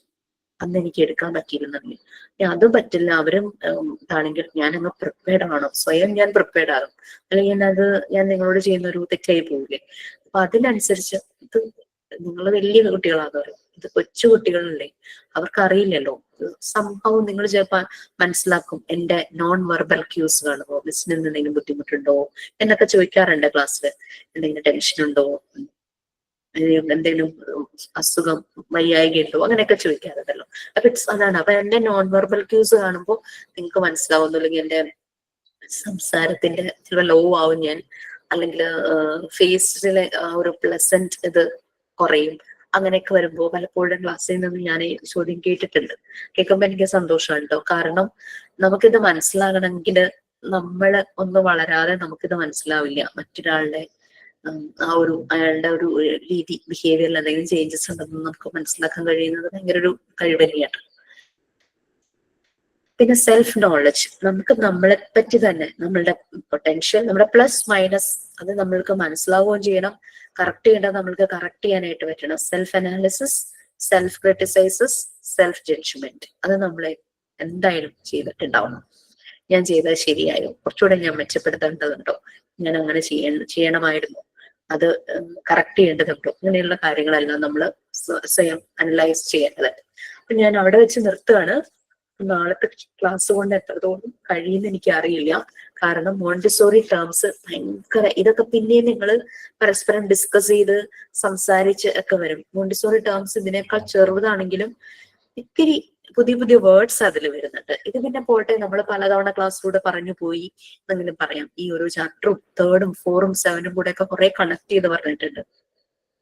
അതുകൊണ്ട് വായിച്ചാൽ എന്തെങ്കിലുമൊക്കെ ഐഡിയ കിട്ടും. പക്ഷെ ടേംസ് ഇച്ചിരി പണിയാ. പേടിക്കൊന്നും വേണ്ട. അതിനകത്ത് 3-4 ടേംസ് ഉണ്ട്. അത് എന്താന്ന് മനസ്സിലാക്കുക, അത് തമ്മിലുള്ള കണക്ഷൻ മനസ്സിലാക്കുക, അതേ ഉള്ളൂ. എനിക്ക് തോന്നുന്നില്ല നാളെ 2 ദിവസം കൊണ്ട് 2 ക്ലാസ് കൊണ്ട് അത് തീർക്കാൻ പറ്റുന്നത്. ഇനി ഒരു ക്ലാസ് കൊണ്ട് ഈ പ്രിപ്പയർഡ് എൻവയോൺമെന്റ് തീരുമാനിക്കും. പിന്നെ ഒരു ക്ലാസ് ആണ് ടേംസിന് വരുന്നത്. എനിവേ നമുക്ക് നോക്കാം. എനിവേ എക്സാമിന് ഉദ്ദേശിക്കുന്നത് ടേംസ് ഇപ്പൊ ഞാൻ നൈറ്റ് ക്ലാസ് എടുക്കുവാണെങ്കിൽ ഞാനത് പറഞ്ഞുതരാം. Okay then. So thank you so much. Thank you for the corporation. കാരണം നിങ്ങളുടെ പേഴ്സണൽ ടൈം ആയിരുന്നു, അവിടെ ഞാൻ പിടിച്ചിരുത്തി അല്ലെ. എനിക്ക് തോന്നുന്നു കുറച്ചധികം പേരും ജോയിൻ ചെയ്തു ഉച്ചത്തേക്കാളും. ഇല്ല മാം, ഞങ്ങൾക്കും ഇതാണ് കുറച്ചും കൂടി സൗകര്യം. കാരണം വർക്ക് കഴിഞ്ഞിട്ട് വന്നിട്ടേ ഇച്ചിരി 1 മണിക്കൂറിലല്ലേ, ഞങ്ങളും ഹാപ്പിയാണ്. ശരിക്കും പറഞ്ഞാൽ ഹാപ്പിയാണ്. ഇപ്പോഴാണ് ഞാൻ ശരിക്കും ഓൺലൈൻ ക്ലാസ്സിൽ കയറുന്നത് തന്നെ. പിന്നെ PT ക്ലാസ്സിന് കയറാറുണ്ട്. ഓ ശരി. ഞാൻ എന്തായാലും നമ്മുടെ മെയിൻ എക്സാമിന് മുമ്പ് ഇതുപോലൊരു റിഫ്രഷിംഗ് സെഷൻ വെക്കും കേട്ടോ. അത് 1.5 hours ഒക്കെ ആയിരിക്കും. അല്ലെങ്കിൽ 2 days 1 hour വെച്ചിട്ടോ അങ്ങനെ എന്തെങ്കിലും എടുക്കാം. എല്ലാ ബാച്ചിനും ഞാൻ അത് രാത്രി എടുക്കാറ്. കാരണം അപ്പൊ പകല് പറ്റാത്തവരെല്ലാരും കയറും. അപ്പൊ അത് നിങ്ങളൊന്ന് ആ ഒരു ടൈം ഒന്ന് ഷെഡ്യൂൾ ചെയ്യണം. കാരണം വെച്ചാല് വേറെ എന്തൊക്കെ നമുക്കുണ്ടോ അതൊക്കെ മാറ്റി വെക്കാൻ പറ്റുന്നൊക്കെ മാറ്റി വെച്ച് ഒന്ന് അറ്റൻഡ് ചെയ്യുക. കാരണം അത് റെക്കോർഡ് ക്ലാസ് കാണരുത് എന്നാണ് എൻ്റെ ഒരു റിക്വസ്റ്റ്. കാരണം എക്സാമിന് മുമ്പുള്ള നമ്മളുടെ ഒരു സെഷനാണ്. മേ ബി അവർ ലാസ്റ്റ് സെഷൻ ഇനി വരാൻ പോകുന്നത് ആ ഒരു എക്സാമിന് മുമ്പുള്ളത്. ഓക്കെ, അത് പ്രാക്ടിക്കൽ അങ്ങനെ ഒരു ക്ലാസ് വെക്കുന്നെങ്കിൽ താങ്ക്സ്. രാത്രി തന്നെ വെച്ചാൽ മതി, നൈറ്റ് മാത്രം വെക്കാവൂ. അത് മോഡ്യൂൾ 1-ന്റെയും ഉണ്ടാകും. മോഡ്യൂൾ 3 നിങ്ങളുടെ പ്രാക്ടിക്കലും അതുപോലെ ഒരു സെഷൻ ഉണ്ടാവും. എന്നിട്ടാണ് പ്രാക്ടിക്കൽ തരുള്ളൂ. ഓൺലൈനായിട്ട് മറ്റു ടീച്ചർമാർ നിങ്ങളെ ഡെമോൺസ്ട്രേഷൻ കാണിക്കും. നിങ്ങൾ ഇൻസ്റ്റിറ്റ്യൂട്ടിൽ വന്ന് ചെയ്യുന്നതിന് മുമ്പ് ഞാൻ ആ മോഡ്യൂൾ 3 ബ്രീഫ് ചെയ്യും. ഓക്കെ, അപ്പൊ ആ 2 ക്ലാസ്സസ് സഫിയ മിസ്സിനോട് ഒരു താങ്ക് യു പറയാൻ പറഞ്ഞിട്ടുണ്ട്. ആളുടെ നെറ്റ് കഴിഞ്ഞു പറഞ്ഞു. താങ്ക് യു പറയാൻ പറഞ്ഞു. Okay okay okay fine. അപ്പൊ ആ ക്ലാസ്സിന്റെ ഷെഡ്യൂൾ വരുമ്പോ എല്ലാരും ഒന്ന് ഓർത്ത് വെക്കുക. ഒരു പ്രാക്ടിക്കലിന്റെ ഒരു ക്ലാസ് ഉണ്ടാവും. എക്സാമിന് മുമ്പ് ഒരു റിഫ്രഷിംഗ് സെഷൻ ഉണ്ടാവും. Okay okay then bye. Have a nice day. 4th ചാപ്റ്ററിന്റെ മോക്ക് ടെസ്റ്റ് എടുത്തിട്ടില്ല കേട്ടോ. 4th ചാപ്റ്ററിന്റെ മോക്ക് ടെസ്റ്റ് കിട്ടിയിട്ടില്ല. തരാം. സെൽഫ് കൺസ്ട്രക്ഷൻ ഇല്ലേ, അത് അത്യാവശ്യം ഞാൻ നല്ലപോലെ എഴുതിയിട്ടുണ്ട്. Thank you, Miss. Okay, miss, thank you. Thank you, miss. Thank you, miss. Thank you. Miss. Thank you. Thank you, miss. Thank you. Thank you, Miss. Good night, Miss. Thank you, miss. Good night. Good night. Miss food കഴിച്ചതാ? ഇല്ല, അതിനു മുമ്പ് കുറച്ച് ക്ലാസ്സിലേക്ക് വരുന്നതിന് മുമ്പ് കുറച്ച് ബദാം കഴിച്ചു. എനിക്ക് ബദാം കഴിക്കണം എന്ന് ഡോക്ടർ പറഞ്ഞിട്ടുണ്ട്. പക്ഷെ കാഷ്യൂനട്ട് കഴിക്കാൻ പാടില്ല. അപ്പൊ നട്ട്സ്, സീഡ്സ് ഒക്കെ ഫുഡിൽ ഉൾപ്പെടുത്താനായിട്ട് പറഞ്ഞിട്ടുണ്ട്. നമ്മളൊരു ഏജ് വരുമ്പോ അത് നല്ലതാന്ന് തോന്നുന്നു. അപ്പൊ ഞാൻ ബദാം കഴിക്കും. എല്ലാവർക്കും കൊടുക്കും കേട്ടോ. അപ്പം ഹസ്ബൻഡിന് കൊടുത്തിട്ട് ഞാനിങ്ങ് വന്നു. കുട്ടികൾക്ക് കൊടുത്തില്ല. ആദ്യം ഞാൻ കൊടുക്കേണ്ടത് ആൾക്കാണ്. കാരണം ഡയബറ്റിക് ഒക്കെ ഉണ്ട്, പിന്നെ മെമ്മറി ഇഷ്യൂസ്, അതിനൊക്കെ നല്ലതാണല്ലോ. എനിക്ക് കിഡ്നി സ്റ്റോണിന്റെ പ്രശ്നം വന്നപ്പോഴാണ് ഡോക്ടർ പറഞ്ഞത് കാഷ്യൂനട്ട് ഒഴിവാക്കണം, പക്ഷെ ബദാം കഴിക്കാതെ. അതായത് നമ്മളുടെ ഡയറ്റില് ചിലത് ഒഴിവാക്കുമ്പോൾ അതിനെ കോമ്പൻസേറ്റ് ചെയ്യുന്നത് വേറെ ചിലത്. എനിക്ക് ചീര ഒന്നും കഴിക്കാൻ പാടില്ല. അത് തന്നെ കിഡ്നി സ്റ്റോണിന്റെ പ്രോബ്ലം വന്നപ്പോഴേ ചീര, കൂൺ അതൊന്നും കഴിക്കാൻ പാടില്ല, മഷ്റൂം. അപ്പൊ അതിന് പകരം വേറെ വെള്ളം നല്ലപോലെ കുടിക്കണം. പിന്നെ ഒരു ടാബ്ലറ്റ് തന്നിട്ടുണ്ട്, അത് നല്ലപോലെ യൂറിൻ പോകും. അപ്പൊ നമ്മൾ വെള്ളം അതിനനുസരിച്ച് കുടിച്ചുകൊണ്ടേയിരിക്കണം. ഈ ക്ലാസ്സിലിരിക്കുമ്പോഴേ ചിലപ്പോൾ ഭയങ്കര മടി തോന്നും. ഹോട്ടലിനടുത്ത് നിങ്ങളുടെ മുന്നിൽ ഇങ്ങനെ കുടിക്കാനായിട്ട്. അതെന്റെ ഒരു പ്രശ്നം കേട്ടോ. കാണുന്നവർക്ക് അതൊരു പ്രശ്നമല്ല, പക്ഷെ എന്റെ പ്രശ്നം. എനിക്കുണ്ടായിരുന്നു മിസ്സേ. കീ ഹോൾ സർജറി ചെയ്തെടുത്തു. കേൾക്കുമ്പോ പിന്നെ ഡിസ്റ്റർബ് ചെയ്ത സ്റ്റോൺ ആ ഒരു 1 വീക്ക് മെഡിസിൻ കഴിച്ച് വെള്ളമൊക്കെ കുടിച്ചപ്പം അത് പോയി എന്ന് ഡോക്ടർ പറഞ്ഞു. പക്ഷെ അല്ലാതെ ചെറുതുണ്ട്. മിസ് ഈ ടൊമാറ്റോ ഇല്ലേ, തക്കാളിയുടെ കുരു അങ്ങനെയൊന്നും കഴിക്കാൻ പാടില്ല അത്ര. തക്കാളി എനിക്ക് കഴിക്കരുത്, തക്കാളി വഴുതനങ്ങ ഒന്നും കഴിക്കരുതെന്നാ പറഞ്ഞിരിക്കുന്നത്. എനിക്ക് ഭയങ്കര ഇഷ്ടമുള്ള 2 വെജിറ്റബിൾസ് ആണ് അത്. പിന്നെ നമ്മുടെ ഈ റെഡ് ചില്ലിയിലുള്ള ആ ഒരു സീഡ് ഇല്ലേ, അതൊന്നും അധികം കഴിക്കരുത്. പിന്നെ അതിന്റെ ഉള്ളിലുള്ള സീഡ് അങ്ങനെയൊന്നും കഴിക്കരുത്. നിറയെ വെള്ളം കുടിക്കണം, നിറയെ പറ്റാവുന്നിടത്തോളം നല്ലോണം വെള്ളം കുടിക്കണം. പിന്നെ വേറൊരു കാര്യം കൂടി ഡോക്ടർ പറഞ്ഞു, ഹാർഡ് വാട്ടർ ആണെങ്കിൽ നല്ല പോലെ തിളപ്പിച്ചിട്ട് കുടിക്കണം എന്ന്. അപ്പൊ ഞാനൊരു 13 years വാടകയ്ക്ക് താമസിച്ചെടുത്ത ഹാർഡ് വാട്ടർ ആയിരുന്നു. അപ്പൊ ഞാൻ തിളപ്പിച്ച് തന്നെയായിരുന്നു വെള്ളം കുടിച്ചിരുന്നത്. പക്ഷെ മേ ബി തണുക്കുമ്പോ ഹാർഡ്നെസ് പിന്നെ ഉണ്ടാവുമായിരിക്കും, എന്തോ അറിയില്ല. അപ്പൊ എന്തായാലും അതൊക്കെയാണോ റീസൺ ഇങ്ങനെ ആയതിന്? വെള്ളം കുടിക്കുന്നതിന്റെ കുറവ് കൊണ്ടൊക്കെ ആയിരിക്കാം. നമ്മള് സെൽഫ് ലവ് എന്നുള്ളത് നമ്മളുടെ ഒരു മീ ടൈം എന്നൊക്കെ ഒരു സംഭവം ഉണ്ടല്ലോ, അതൊക്കെ അങ്ങനെ വിട്ടുപോകുമ്പോൾ സംഭവിക്കുന്നതാ നമുക്ക് ഇങ്ങനെയുള്ള ഹെൽത്ത് ഇഷ്യൂസ്. പിന്നെന്ന് വെച്ചാൽ മെറ്റബോളിസം ചേഞ്ച് ആവുകയാണല്ലോ, ഏജ് കൂടുന്നതിനനുസരിച്ച് ഡൈജഷൻ കപ്പാസിറ്റി ഒക്കെ മാറുമല്ലേ. അപ്പൊ അതിനനുസരിച്ച് ഫൈബർ റിച്ച് ഫുഡൊക്കെ എടുക്കേണ്ടി വരും ഏജ് കൂടുന്നതിനനുസരിച്ച്. ഫുഡ് പെട്ടെന്ന് ദഹിക്കണമെന്നില്ലല്ലോ, നമ്മൾ സാധാരണ കഴിച്ചുകൊണ്ടിരുന്ന പോലെ കഴിക്കുന്നു, ഒരു വ്യത്യാസം. Okay, thank you for the sharing Divya. Okay, miss. Thank you. Good night. Thank you miss. Thank you miss. ഈ ഒരു ടൈം ആയതുകൊണ്ട് ഒരുപാട് കാലത്തേക്ക് ലൈവായിട്ട് കയറാൻ പറ്റും.